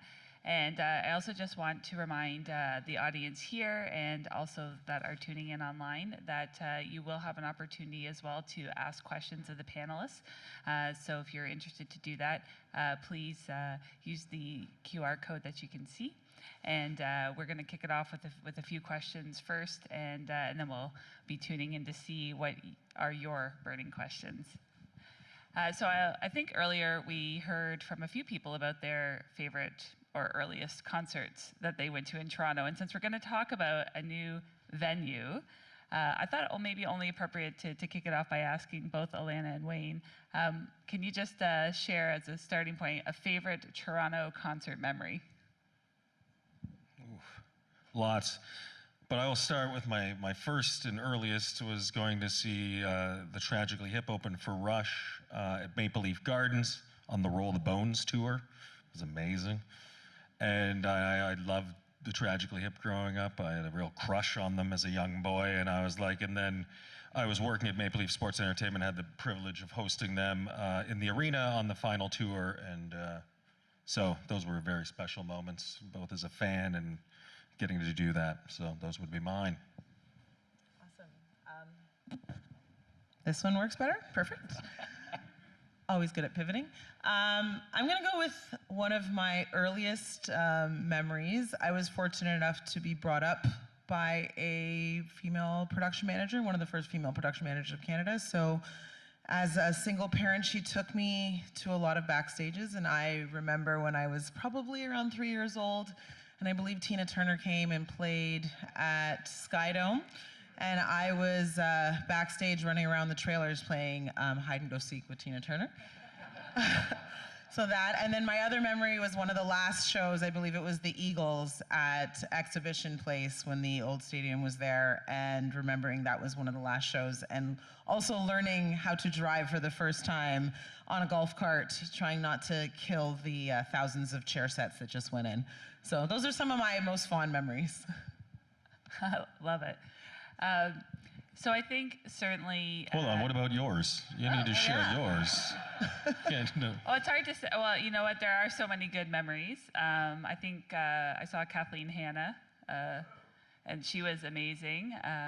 You know, it was sort of after she had come back from being ill and being away for a while, and her voice sounded just, yeah, spine-chilling and engaging. But my first concert was Kingswood Music Theatre. Shout out to Canada's Wonderland. And it was Backstreet Boys and Tiffany. Actually, sorry, New Kids on the Block and Tiffany. I'm stealing Lauren's memory there. Yeah. So, you know, we thought it would be a really great opportunity at this particular town hall, working with city staff to shine a light on what's happening in the north part of the city, specifically around the former Downsview Airport lands. And we know there's a really exciting new venue that's being built there in Rogers Stadium. So, you know, I think probably a good starting point, Wayne, is maybe if you could just talk a little bit about what were some of the key factors behind Live Nation's decision to construct this new venue, and how you see its creation fitting into the wider landscape within Toronto. It was really, it was born out of sort of, first of all, touring traffic at the stadium level is busier than it's ever been. So there's more artists going out at that sort of 40, 50, 60,000 capacity than we've ever seen. So there was, so it's really a volume thing. But then there was the real issue. Coldplay is out on their tour right now. They're going into the third year, and it'll end up being quietly one of the most successful rock and roll tours of all time, but there was no place to put it in Toronto. There was no availability bid. at Rogers Center, because, you know, even at Rogers Center this year, there's going to be 13 stadium shows. We expect that there'll probably be around 25 stadium shows in Toronto just this summer alone. And that's more than there's ever been. And so there was the risk that this Coldplay tour wasn't going to be able to happen in Toronto. And I don't know, for those of you that know Coldplay, sort of foundational, Toronto's a foundational market for them. They were bigger here. They were big here before they were big in a lot of places in the world, even back home in the UK. And so that would, you know, and people and Canadians love Coldplay. And so we tried to figure it out. Someone mused in a meeting, Eric, who runs our concerts division, said, you know, what if we tried to build something to accommodate the show? And we were like, well, that's not possible. But at the same time, the Germans in Munich, who are also part of Live Nation, were putting together a show for Adele, that it was a, you know, purpose-built temporary stadium that went up, and she did 10 successful shows there. It was much larger than the one we're building, but so we worked through it, and there was a place where, you know, that was well serviced by transit, and so we figured out, you know, this could happen. And so we were able to bring a bunch of the artists to Toronto that would otherwise wouldn't have been able to come on these tours, like Oasis and like Coldplay. And so really out of necessity, really, because it's obviously a unique and expensive endeavor, and, you know, it's getting into the community and working with the community and making sure that, you know, we're not too disruptive and all those things. It would be much easier if we just had a football stadium somewhere where we could put it, but we don't. And so when we're doing the destination strategy study, we can make sure that we put that as a something. But that's sort of how it came to be. And Northcrest obviously has what, close to 400 acres that you're sitting on up there, and they won't get there for, I don't know, 10, 20 years. And so was there an opportunity to collaborate and do something together? Yeah, I think that's really interesting that there wouldn't have been a space to accommodate those kind of acts. And I know, you know, from the Destination Toronto perspective, whenever we're looking at the visitor economy piece, we know that the concerts that we can bring into the city not only create immediate, huge economic impact, but they also provide a reputational lift for the city. And then that continues to put the city on the map as a key destination for all sorts of major performances, major festivals, major meetings. And so there is this longer term piece that happens, and it's just fascinating that, you know, I've already heard from a number of different people that I know that live abroad who have said to me, oh, I'm thinking about maybe coming to Toronto this summer because I'd like to go see Coldplay, or I'd like to go see Oasis, which I just thought was so interesting that, you know, you talk about too, sometimes there are these large concert series that are happening that we are all aware of Taylor Swift, but there are many others that are providing a huge opportunity for restaurants, hotels, attractions, all sorts of businesses to benefit from. Elena, can you talk a little bit about YZD and sort of the history of the lands and sort of where the strategy is going in terms of development? Because certainly it's going to be one component, Rogers Stadium, but we know that the lands are so much bigger, as you noted, Wayne, 400 acres. Yeah, so I'll just point out the map that's on the screen behind me. That is just a little bit of a site map of Downsview land. So YZD is specifically indicated in blue, so it was an airport. And so we are just shy of 370 acres of land. And so historically, it was a gathering place for Indigenous people, being the highest point of Toronto between two rivers. And then from there, it evolved into a space for aerospace innovation. And in the future, it's going to become a series of mixed-use communities. And that is not for another 30 years. So long term, it'll be 7 different districts, it'll be home to over 50,000 people, and it will create over 20,000 jobs. And then on top of that, we'll also have 75 acres of public open space for people to be able to play and create and have different programming and activations and hopefully festivals and events on our site. So we've made this unique decision to start with creative placemaking in advance of development. And so by doing that, we've done various different activations in advance of before Rogers Stadium has started. Myself, I lead a lot of programs that we have done that have been very engaged with the community. So we're giving the community what they maybe have not had in their existing communities by opening outdoor skating rinks. So there isn't an outdoor refrigerated skating rink. So that has been a project that we've spearheaded and had consultation and giving the community that has what they haven't had access to. And since it's been closed for decades, people haven't been able to get on our lands. We're trying to like allow people to come and create and kind of infuse in the DNA, what will this soul of this community be in the future? Hoping that it'll lead with creativity and culture. So that's sort of our goal on how we're doing this creative placemaking and leaning into partnerships like this with Live Nation and other tenants that are currently activating on our site. That's so exciting because I think, certainly we wanted to talk today about Rogers Stadium, but just picking up on that point about programming, maybe you can expand a little bit as well on, how some of the programming today and in the future may tie in specifically to the night economy. Yeah, absolutely. So because we are in the back doors of some neighborhood, a lovely neighborhood called Ancaster, we're very cognizant of that as well too. So we start with a lot of community consultation and have those conversations to understand what kind of programming we can do at those different levels and different hours. We have been able to do some night events, so we had some open air drive-in and walk-in movies on our runway specifically, and that has driven sort of the traffic to the center of Toronto, a little bit north of what people are used to in downtown. People are coming from all over, so North Toronto, across Scarborough, and even London, Ontario. So we're really trying to drive the gravity of the attraction to the center of Toronto. Being amongst 3 different subway stations, it is pretty accessible, and it does bring everybody to a new location that will be discovered. We've also been collaborating with different local businesses, so we've given them a lot of different new audiences. I've partnered with specific, like small mom and pop restaurants that maybe have not had a lot of foot traffic, given them the opportunity to sell their products and engage with local audiences from all over directly on our site. One particular vendor, it's a small Jamaican restaurant called Jam Rock Reggae Jerk. We invested in a food truck and rented it for them and allowed them to pop up, and they were just so excited. They were immediately signed on to any future activations that we do. Taking advantage of that footfall, and I think it's just there's more and more opportunities for small businesses to thrive, and also for jobs for our community. A lot of them, as Bombardier, when they were there was thousands of jobs available. We're trying to replace some of those jobs as soon as possible.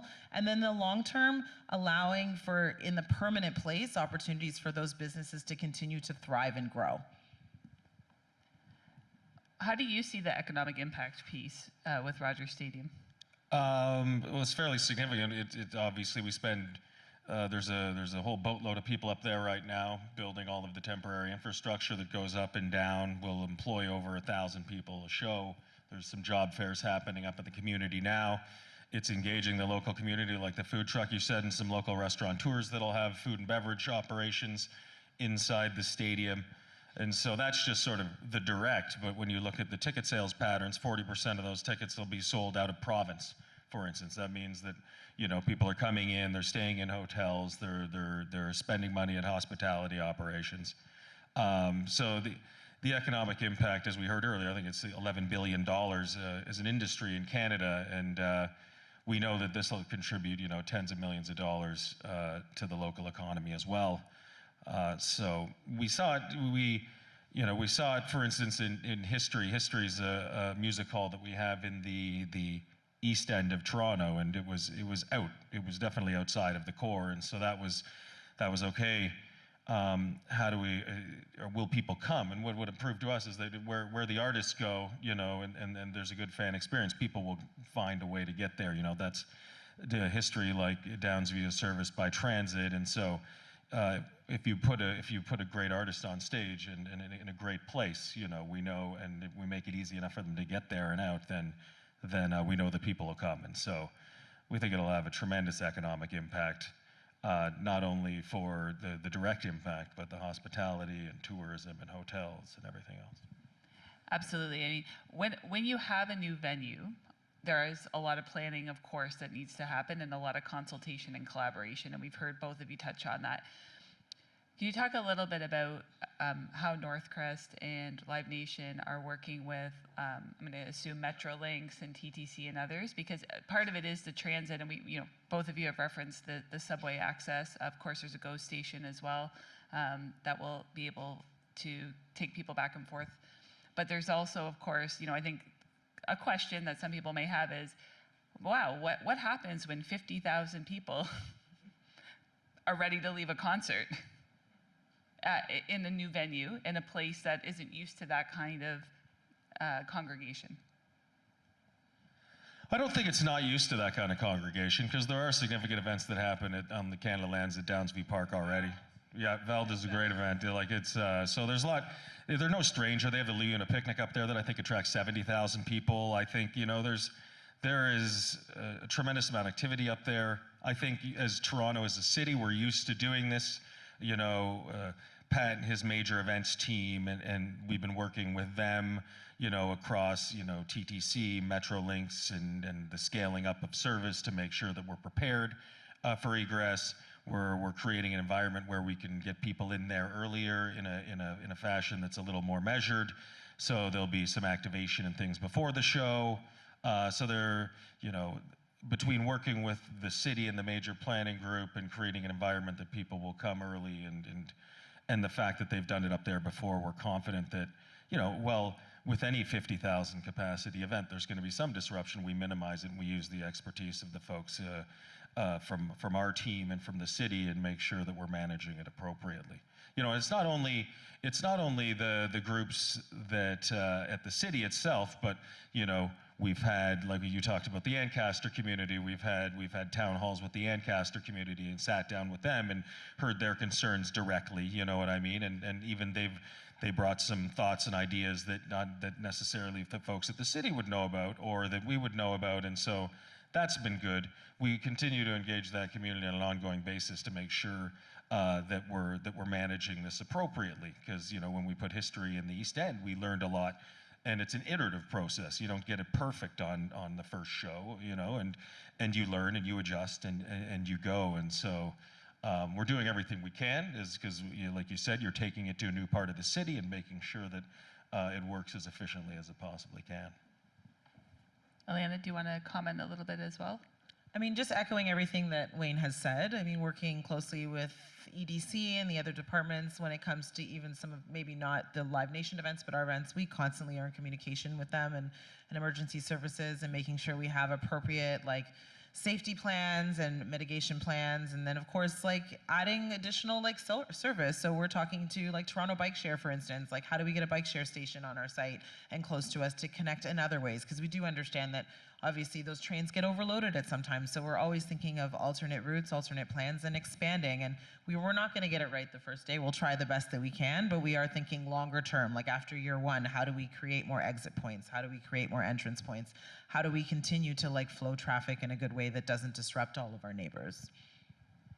You mentioned, 30 years in the future, what this site will be or how it may evolve. Wayne, we've also heard the word temporary used when referencing this particular stadium. So could you talk a little bit about sort of what temporary means at this point? It means you got to put it up and then you got to take it down. That's what it means. It means it's very expensive. I don't know if you've seen it online. Look, we know the stadium touring traffic is busy right now. It's a problem we're solving today. Northcrest had an opportunity for us to help solve that. Northcrest obviously has plans to have this great community up there in the long term. No, we're not building anything that is going to stay there for the long term, because if there's going to be what we'd love to see is some sort of permanent NFL stadium somewhere in Toronto that in the NFL or whatever league you like. But ideally, that's what would happen. We're not in the permanent stadium business. We're in the, we do this.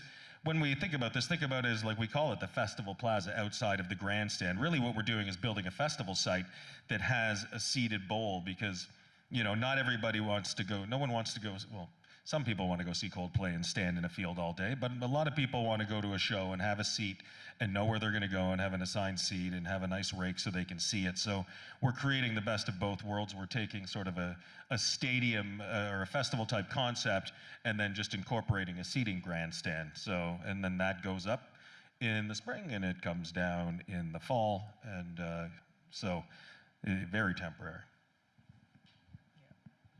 I mean, the way that I program my events are very similar as well too. So on a meanwhile use strategy, everything we're doing is temporary and testing and modular. Drive-in movie goes up one night, comes down the next night. Skating rink, same thing. Bringing in chillers and materials to build a skating rink and it comes down. This is all in preparation for what will eventually live in the permanent. But for now, from what I'm producing, everything is also temporary and modular. Yeah, I think that makes sense, right? Given that part of it as well is you're getting input from community, from partners, right, around how can we use this space, what's working, and I think that sense of probably some risk-taking and some innovation, right, is what we all want to see, right? We have, in some ways, a blank canvas. Yeah, I think that's sort of in like the placemaking ethos is we want an opportunity to test, try, respond to community in a quick way, and the best way to do that is to test and temporarily put things up and take them down and give opportunities for new businesses and different people to thrive. And obviously job opportunity is a big thing for us too, is like, can we create these events and like hire locally? So we are really leaning into that and supporting our local businesses and local community as much as possible. Yeah, and I think, you know, we've heard a little bit already today about the destination master plan that, you know, this idea of building a collective vision for the future of the city in terms of, you know, what will that visitor experience be like? And that visitor experience is going to be something that's going to benefit residents as well. And so when we talk about things like the World Cup in 2026, when we talk about major concerts, when we talk about opportunities to grow some of our amazing festivals that we have, right? You know, the reality is there's going to be animation through different parts of the city, and that's only going to grow, and we're going to see more of these sort of natural areas of energy and entertainment come up. But we also heard earlier in the first panel, right? We've got an amazing ecosystem here with a lot of smaller venues and a lot of you know, people who are going to want to DIY it and people who are going to want to find all sorts of opportunities to be creative throughout the city. I'm just going to check in with the organizers. I'm not seeing any questions come in yet, and so, yeah, that would be great, yeah. I don't want to limit the voice of our audience, so please, while we're waiting. Like, you know, you have to, like, our downtown core is pretty tight. Like, at the end of the day, as we grow and we have these more major events, like, we have to find places to do them. Like, we're sort of outgrowing ourselves. If you try to get downtown today, it is a challenge. So we have to spread our wings, you know, north of the 401, as I say. We're bringing Coldplay north of the 401. That'll be very, very exciting. Well, as somebody who lives in Willowdale, I can appreciate the north of the 401. Okay, we've got a few questions here that are coming in. So, Wayne, first one for you. With Live Nation overtaking so many venues in Toronto, what are you doing to ensure that venues are still accessible to local, emerging, and undiscovered artists? From Anonymous. From Anonymous. We haven't taken over, like, literally there are a lot of music venues in Toronto, so I just want to correct, like, the facts. We have a handful of venues. You know, if you look at all of them, it's a very low percentage, you know, could be 3-4% of the venues in Toronto. So, but how do we, you know, that's the way the numbers bear out. So I want to correct that misconception. But then two, it's like we still have to program those venues. As Lisa knows, it's not easy to fill. You know, so we promote all kinds of acts. We promote club acts that are not in our rooms as well. We go into a lot of third-party rooms, or we have other promoters come into our rooms, and so, you know, we basically just are part of that infrastructure and are open. You know, because sometimes, you know, Lisa will get the shows, or another promoter gets the shows. We're all out there fighting for talent, and we put them somewhere, and so I think it's. You know, and we put them in all kinds of third-party rooms, and we want to develop talent just the way that everybody else does. We want homegrown Canadian artists to be successful. It's great for the business.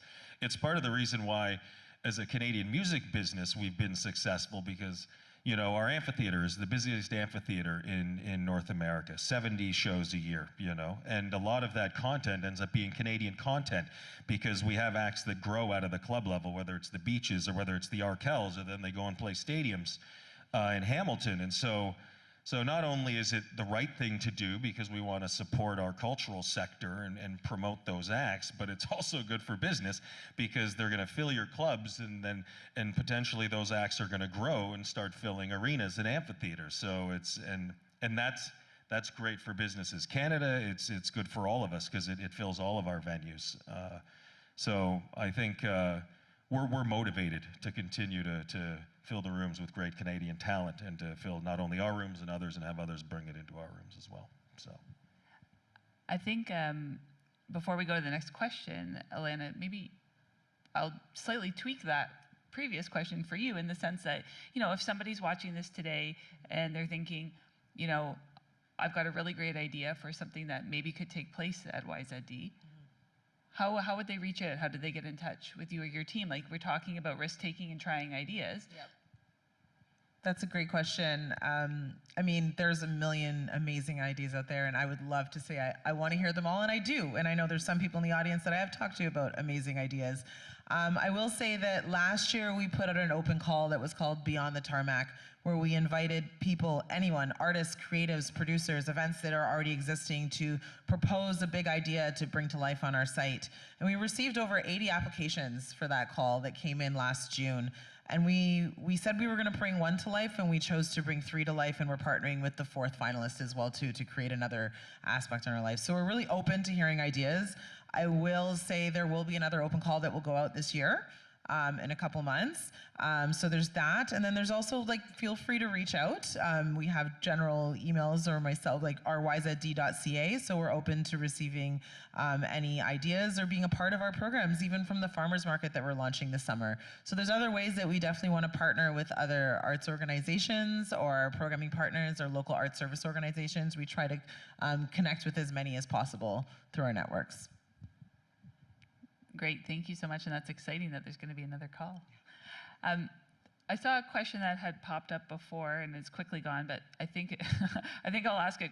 Maybe I just have a quick answer to this one, and then we'll try to fit this other last question in.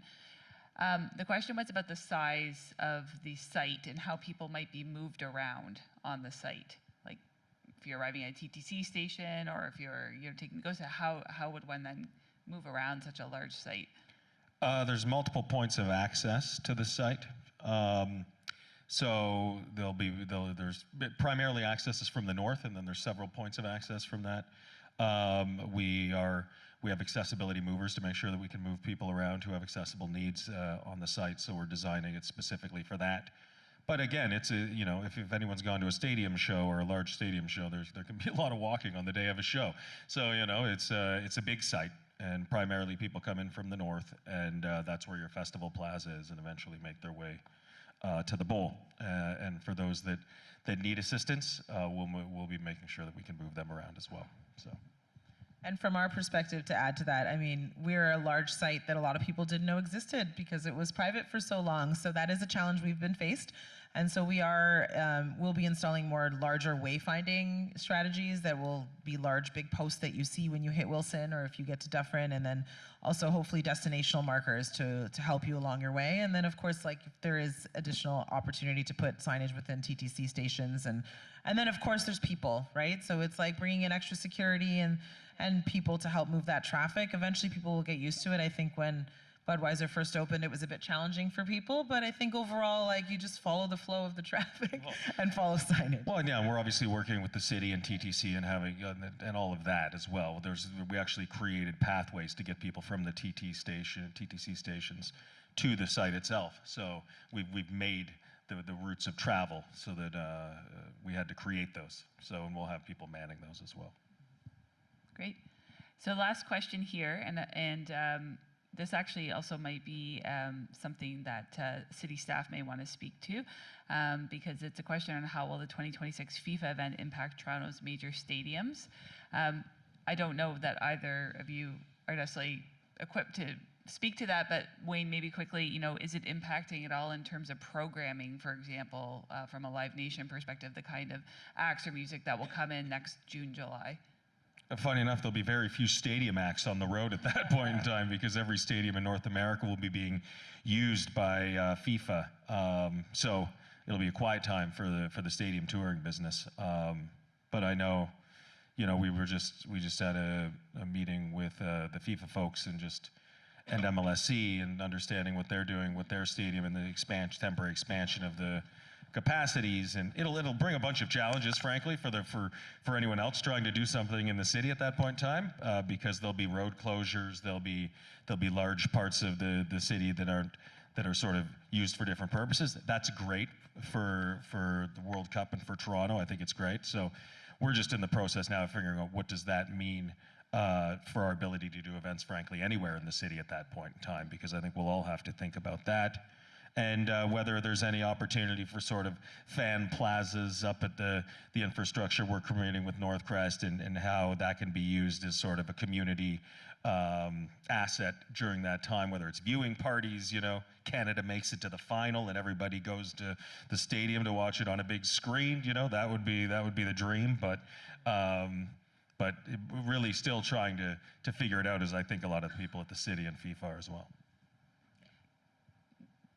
Okay, so we're going to wrap up our panel discussion. Before I do, I'll just give you both the chance to have a last word. If there's anything we didn't get a chance for you that you wanted to highlight today, or anything that you wanted to make sure that people knew. Alana, do you want to go first? Anything quickly? I mean, I would say thanks very much for having me here today. I understand the night economy is booming. I mean, I've lived in Toronto my entire life, so it's near and dear to my heart, and I'm just so excited to bring audiences to the north.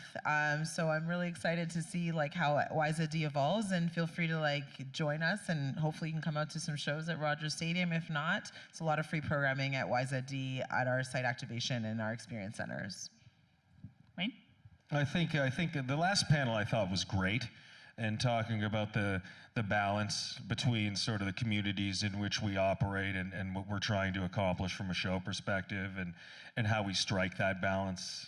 And so it's not lost on us that as we take new things into new communities, that we had a lot of work to do to make sure that we're being respectful of the folks that live there already, and that we're constantly learning and evolving. And I thought it was like what's noise to you isn't noise to me, you know what I mean, or whatever. It's understanding perspective and communication, and sort of that's what we're trying to do as we do this, because we understand we're new to the community, and with Northcrest we'll continue to engage in that dialogue. And so I thought that was just sort of a great point that was made out of the last one, and I think ultimately it enriches us culturally, it enriches us sort of economically, because it creates jobs and economy. And I think there'll be great shows, who can't wait to have Chris Martin crooning on the runway at Downsview. I think it'll be an amazing summer of shows. Well, I want to thank you both for your time today. And, I can just say, being part of a team that's actively promoting Toronto, who we are, what we have to offer on the global stage, and attracting people to come here. The work that you're both doing are great examples of the kinds of things that are going to continue to make Toronto just a premier global destination that people are going to not just want to live in, but want to come and visit. So thank you for that.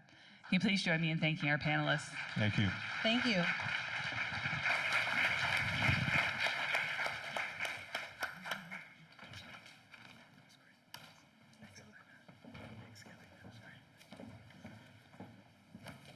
Thanks, Kelly, Wayne, and Alana for that informative panel. I'm super excited with all of the programming that's currently happening down at YZD, and really excited to see Rogers Stadium come to life this summer.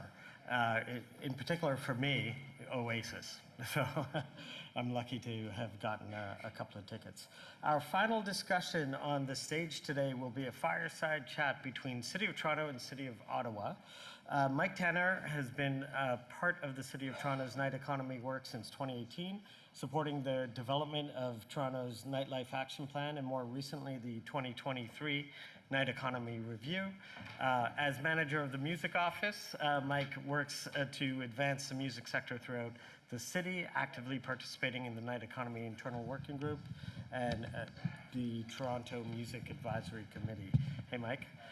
Speaking with Mike today is our keynote speaker, Matthew Grondin. Matthew has enjoyed a varied career in creative industries and economic development. In 2017, he founded Montreal 2424, an organization that supports nightlife development in Montreal. In June 2024, Matthew took over the position of the Nightlife Commissioner for the City of Ottawa, becoming the first person in Canada to hold such a position. His mandate is to implement Ottawa's nightlife economy action plan and to create the first municipal service dedicated to nightlife management in Canada, the Ottawa Nightlife Office. Please give a warm welcome to Mike and Matthew.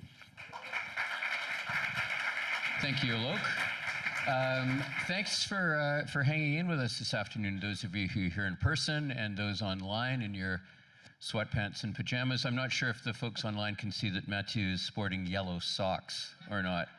I can certainly see that from here. Pointing out that once again, at the end of this talk, we'll open the floor to your questions for our keynote speaker, Mathieu, and the QR code for Slido is on the screen. Slido, Play-Doh, Dodo. And you can enter your questions there, and we'll deal with a couple of the most popular ones as well. So Ottawa and Toronto, this is great, it's exciting. Toronto always wants to see what we can do from learning from other cities' best practices. We have a few questions here that we've gone over. Mathieu, as Alok mentioned, has a very interesting personal background, and I thought as we start things off, we'll get from you, Mathieu. Oh, good, there's the fireside. It's a fireside chat, folks. Thank you, Lauren, you promised that. Can you talk a little bit about your personal background and what led you to this role with the City of Ottawa? Yeah, sure. How you all doing? Good? Thanks for having me, Mike. Yeah, I'm an old raver. I was a raver kid back in the mid-90s in Montreal. Yeah, we made really good use of those special occasion permits back then. And I was 17 years old, the first rave I organized, and we packed 1,200 underage kids in an abandoned warehouse. It was another time, as Councillor Ainsley said. So, and then growing up, you know, I kept DJing. I was a DJ, you know, not really professionally, more of as a hobby, but you know, throwing these these events for my friends and their friends. And then during the middle of my 30s, it was, you know, we were getting more and more stigmatization around our events by the police. You know, making it legal or illegal did not change much because we were running into trouble every time. So, so we created with other event promoters in Montreal, Montreal 2424, to defend our interests and try to bring a voice to the nightlife industry or the nightlife communities of Montreal. And through that, we established a dialogue with the city, and we crafted an action plan. And this allowed us to create a nightlife council, so that was kind of like our own advisory board, made up of citizens who live at night, because that was our angle. Because back then, a city councilor told me that, you know, on Monday morning, people were calling him up to complain about nightlife, so he was going to listen to his ward's residents. And I said, well, I'm one of your ward's residents too, you know. So, so in a kind of a jiu-jitsu move, we, you know, because they're listening to citizens a lot, we decided to create this organization to defend the interests of citizens who live at night.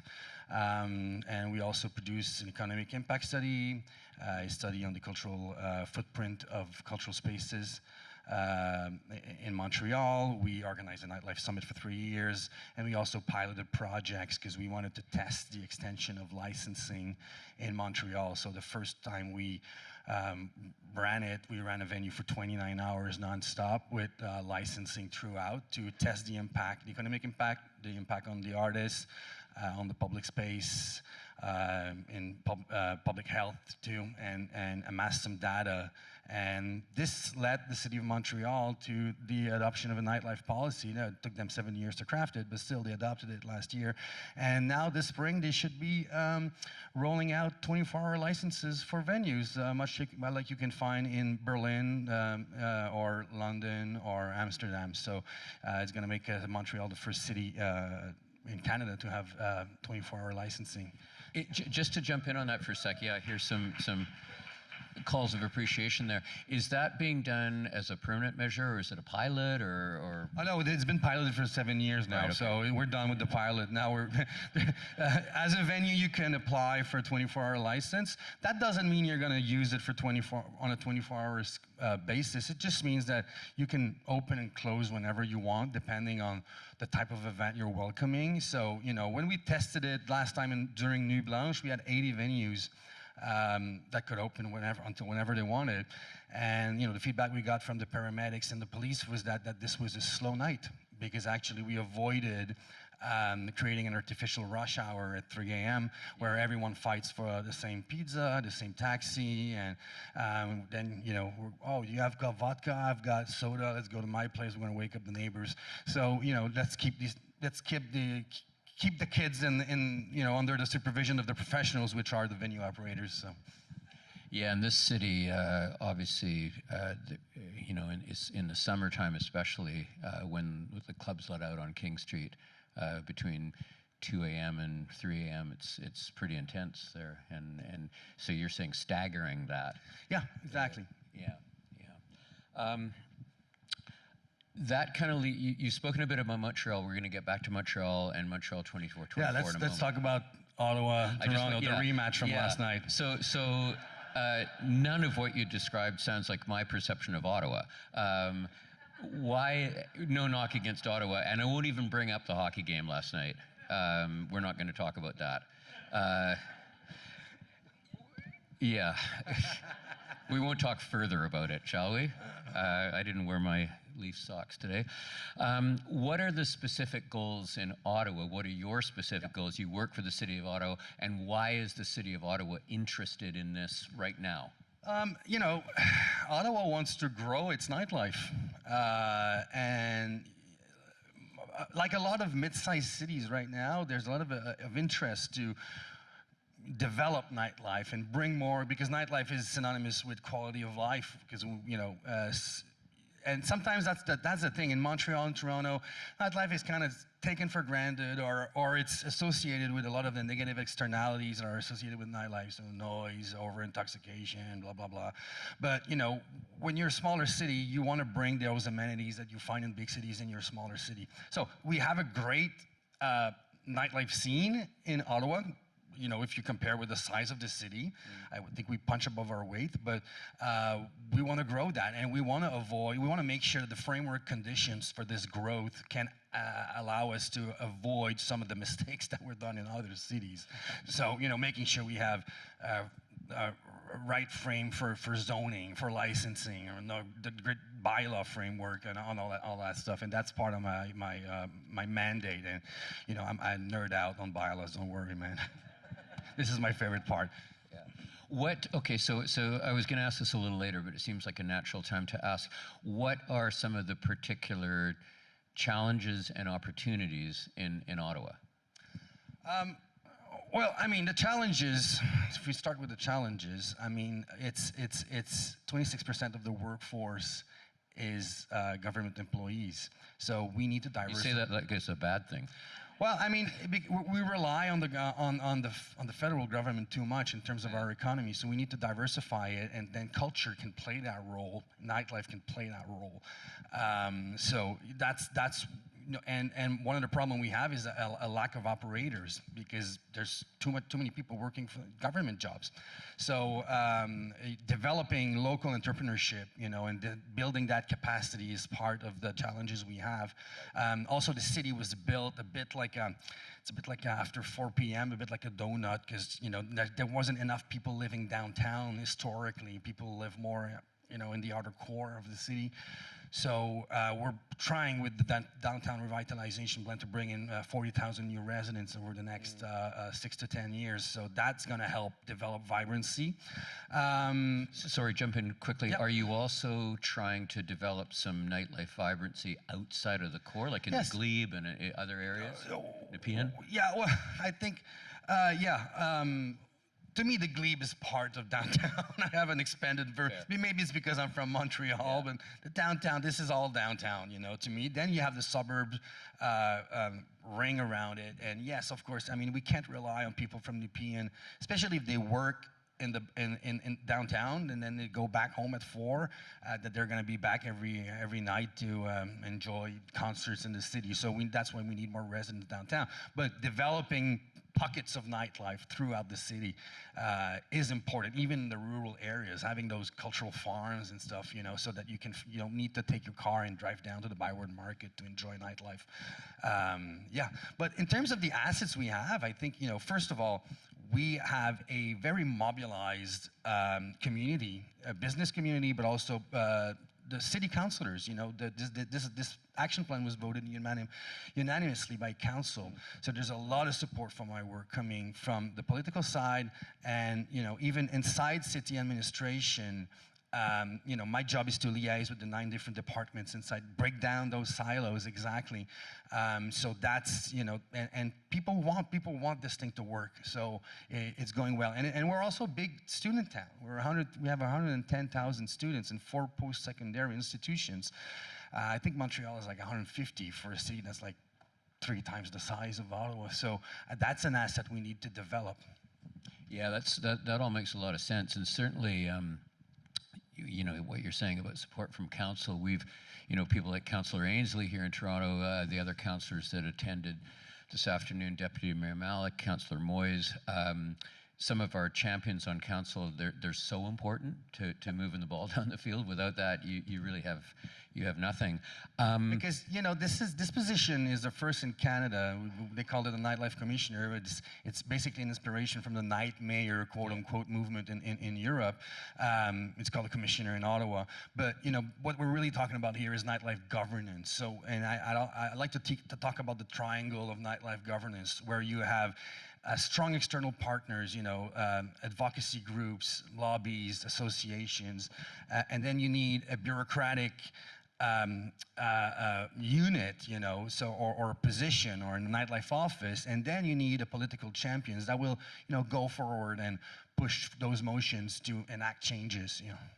Actually, that's a good point. I hadn't thought to ask that, but since you mentioned it, you and I both know that in different parts of the world, different cities have approached this whole idea of a nightlife czar or commissar or commissioner or mayor or whatever in a different way. Was there ever any thought in Ottawa? Prince. Night Prince, that's what I prefer. Night Prince.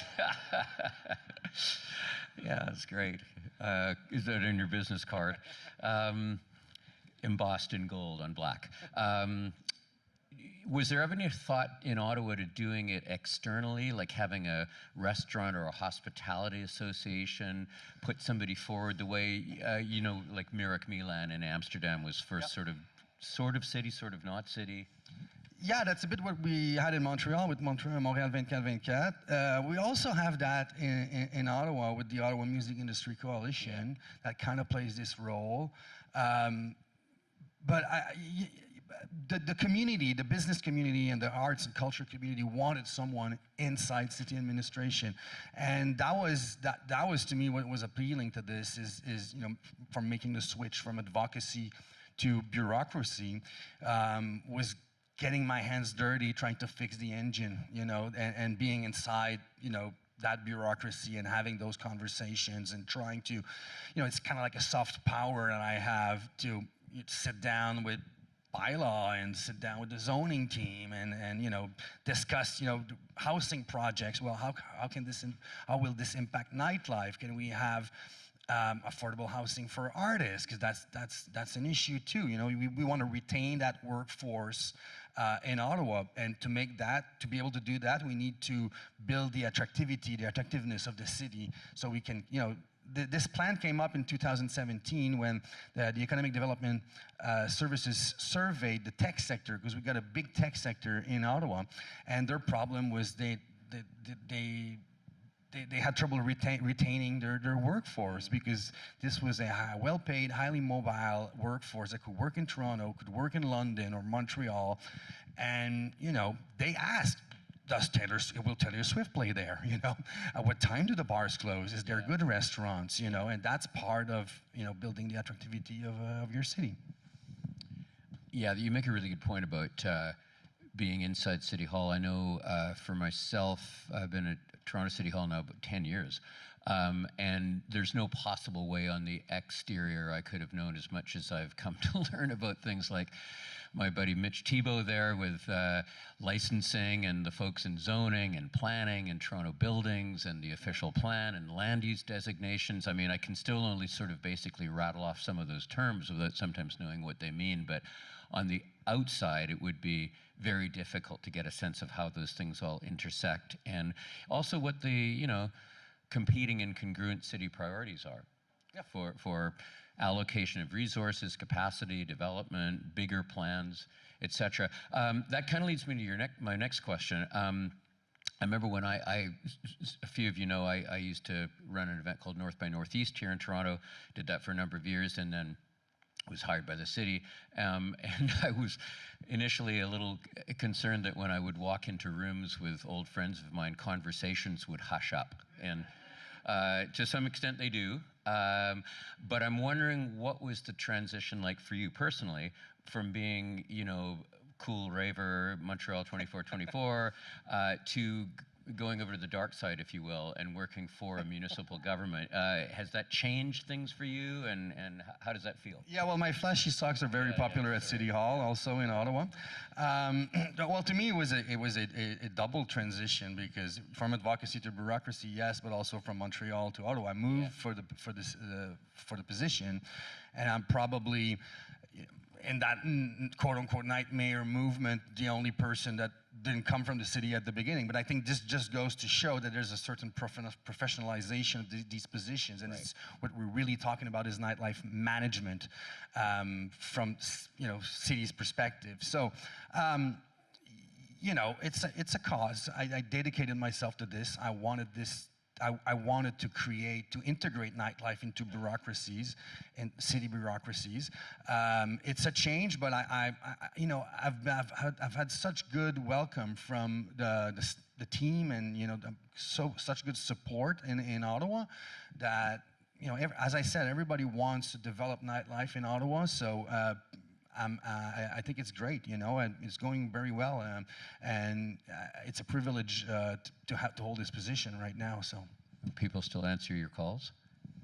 Sure. Actually, I get a lot more calls because I'm the nightlife community's advocate inside city administration. So I get a lot of calls because, when they get a fine for a noise complaint, and, why did I get, sometimes it's about explaining, sometimes it's about proposing best practices and solutions, sometimes it's with the businesses, sometimes it's also having these hard discussions, sometimes with the different services inside the city. But that's, what's great with this is that it's half a political job too. There's been so much attention in Ottawa, and when they announced that I was hired for the position, the mayor made a press conference. So I kind of come with the mayor's blessing, and there's so much attention that this sends a message throughout the whole administration that this is a priority. Nightlife is a strategic initiative for the city of Ottawa. So it just goes to show it's something important, and there is political support throughout unanimously for what we're trying to do. Very, very important. What are your metrics for success? How will you and your taskmasters know if you've succeeded? Yeah, I get that question a lot. So, I think 3 months into the position, I got my first email of people saying, like, nothing has changed, what's going on? And these things take time, and I'm not, the metrics are not like, oh, we're gonna open up 10 new venues. The metric is, we have an action plan, it's made up of 10 recommendations, and it runs until next election in Ottawa, so that's fall 2026. And the metrics is to deliver these 10 recommendations. So right now, we've already delivered 6, and we've got 18 months to work our way through the last 4. So, these recommendations were amplifying promotions. So we're going to have a website soon online for the nightlife office that maps the different nightlife businesses in Ottawa. We're going to roll out a safety plan for nightlife workers and participants later in September. We created a nightlife council made up of 18 members. Lisa, who is here, because she plays on both teams, on the Leafs and the Sens, because she also has a venue in Ottawa. She's part of it. 6 of those seats are reserved for cultural and economic development organizations. So Ottawa Tourism, OMIC, the Ottawa Music Industry Coalition, the BIA, et cetera, but the 12 others are just at-large members. So we made an open call for people to apply. We got 500 people who applied to be part of that council, and I had to pick 12. So obviously, they're people who are really involved in, it's a bit like your music advisory group, I think so. But they have a 2-year mandate, and then, we switch to make sure that there's always new faces and new voices that are being heard. Yeah, that's great. That sounds very intentional. You mentioned the nightlife strategy. You've accomplished 6 of the 10 already? Yeah, well, the first one was to hire the commissioner, so that was easy. Okay, good. Check. The second one was to provide a new, they call it a mid-sized capacity venue, which is the 2,000, 2,500, because we had a gap there. And day 2, Live Nation decided to bring history to Ottawa too. So I just phoned you up, and then it was done in overnight. No, but that was already in the works. So yeah, no, it's going at a pretty steady pace. But the city also has many different plans for the future. We have a public realm plan with $120 million to renew the Byward Market for its 200th anniversary. And then I know you don't want to talk about that, but when we move the Senators Arena downtown to the Le Breton Flats, it's going to be a huge game changer. And the history venue is going to be a game changer for the Byward Market. But that arena, there's going to be a whole district around it with bars, restaurants, pubs. So that's going to be a big game changer for downtown. There's a downtown revitalization plan to bring in more residents. So there's a lot of in 10 years, Ottawa is going to be a very, very different city than what you might have experienced in the past. Brilliant. And that actually leads us into our first Plato question here. I feel like the whole lighting in the venue has changed when that big white screen comes up behind us. I like the fireplace better, Lauren. That was so intimate and lovely. So it says here, for Ottawa, you can change the regs to make things more hospitable to nightlife. But once you do that, Matthew, how do you get events to actually happen in Ottawa? I think that was Mr. Anonymous here, Ms. Anonymous, has been very active on Plato today, and that's, I think, what was intended. It's a good question. This is up to the private sector. Yeah. My job is to make sure that the conditions are right for businesses to grow, nightlife businesses to grow. So, there's some stuff we can have an impact on, and some stuff we don't really control. Are you able to offer any incentives or anything like that? I would like to, eventually, I would like to see, funding for nightlife initiative, nightlife projects. But, the city of Ottawa is already giving out a lot of funding for artists and, through its cultural services. So, I mean, my job is really to help these event promoters, help them kick off their projects. So there's a lot of advisory that I'm mentoring them sometimes, or directing them to funding partners and helping them navigate the licensing and permitting. So.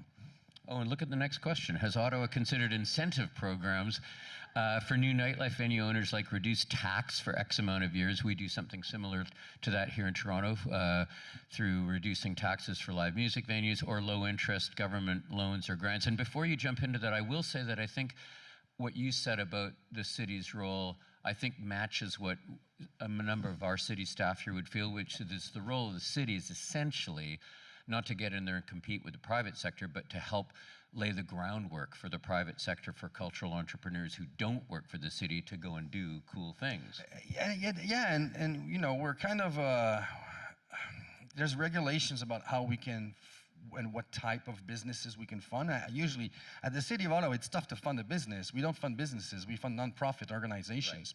Right. So, you know, if your venue is a nonprofit, yeah, there is already funding available through the cultural services. But if you're, you know, if you're a sports bar, for profit, we're not going to be able to help you with that. Here's a question. Canada Strong kind of question here. How can cities work together to improve nightlife across Canada? I think this is a perfect opportunity for you to showcase your wonderful event next month, almost this month. Tell us a little bit about Canada After Dark. Canada Anime, Canada After Dark, yes. That's taking place at the National Arts Centre in Ottawa on May 21st and 22nd. It's a 2-day forum dedicated to nightlife development and management, bringing together industry leaders, government officials, and subject matter experts from coast to coast and beyond, also from Europe. We're bringing in subject matter experts from Europe to discuss best practices and share and learn from each other. So I'm extending you an invitation. This is organized by the Ottawa Music Industry Coalition in collaboration with the City of Ottawa's Nightlife Office.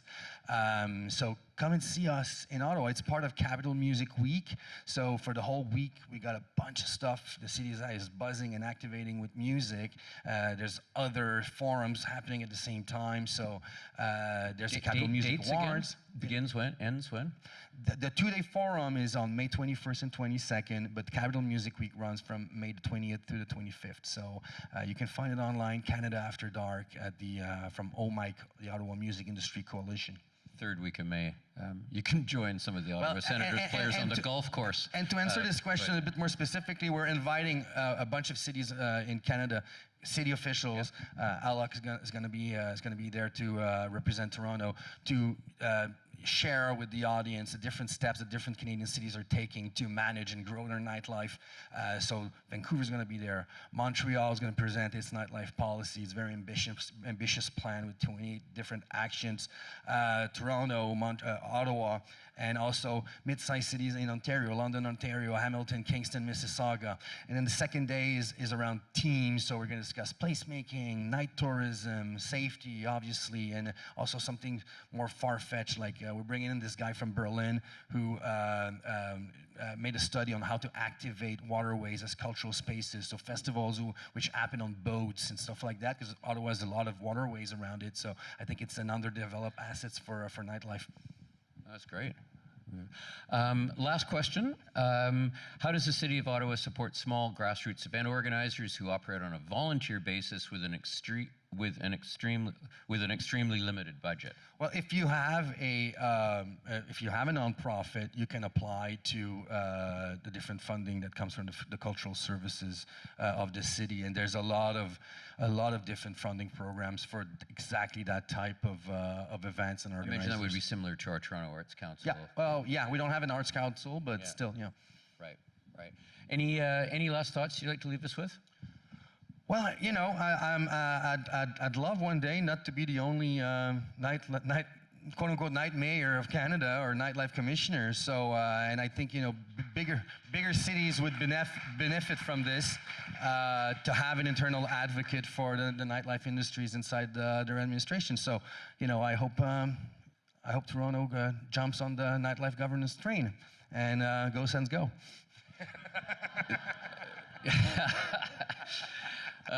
Thank you, Mathieu. Let's have a round for Mathieu Grandin from Ottawa, Nightlife Commissioner. Thank you to all of you, and I'm going to hand it back to Alok here to take us out for our final words from Mr. Pat Tobin. Thanks, Mike, and thank you, Matthew. That was a great conversation. And Matthew, guess what? I'm happy to announce that the City of Toronto, with the support of the Night Economy Champion and Council, will be hiring a project manager focused on the night economy. So look out for that really soon. And so we're super excited to get that position up and running. So we just got a couple of more remarks, and I'd now like to call Pat Tobin, the General Manager of Economic Development and Culture, to the stage for closing remarks. Thanks, Luke. Thanks, everybody. So my role, it's not going to be a long one. It's mainly to thank everybody who helped pull this together and who contributed to the conversation. First, let me start off by thanking you. A lot of things you could be doing with a sunny afternoon in Toronto, so thank you for taking the time to come here. I think as you saw from some of the presentations, Mitch is certainly, the feedback that we get from community has been absolutely critical to get all this balance right. This is about a process of trying to find the right balance between a number of different, but certainly at times competing interests, and you heard that from our panels. And public feedback like this venue has been absolutely critical to make sure that the advice that we bring to council is the best possible one and will actually work to celebrate our nightlife. I'd like to thank all of our panelists, Sarah Jarvis from DT, Jonathan, Lisa, Kristen, Ingrid, and Meg, Kelly, Wayne, and Alana. Thank you all. Perhaps a quick round of applause.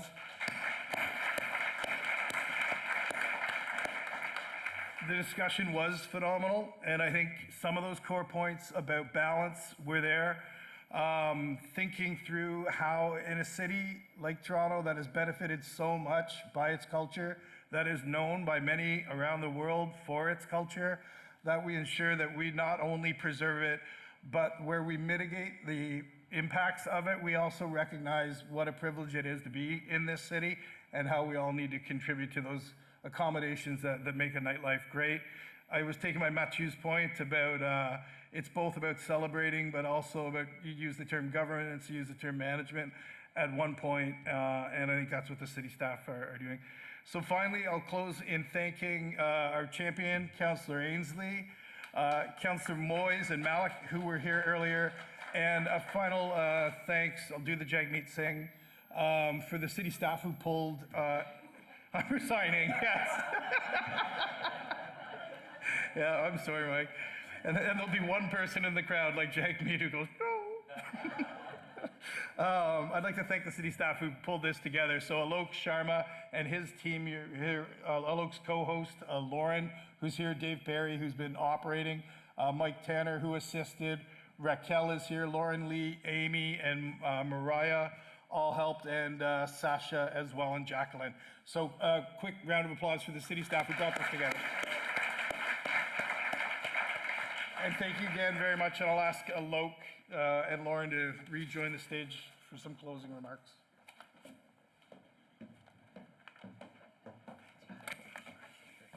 Thank you so much.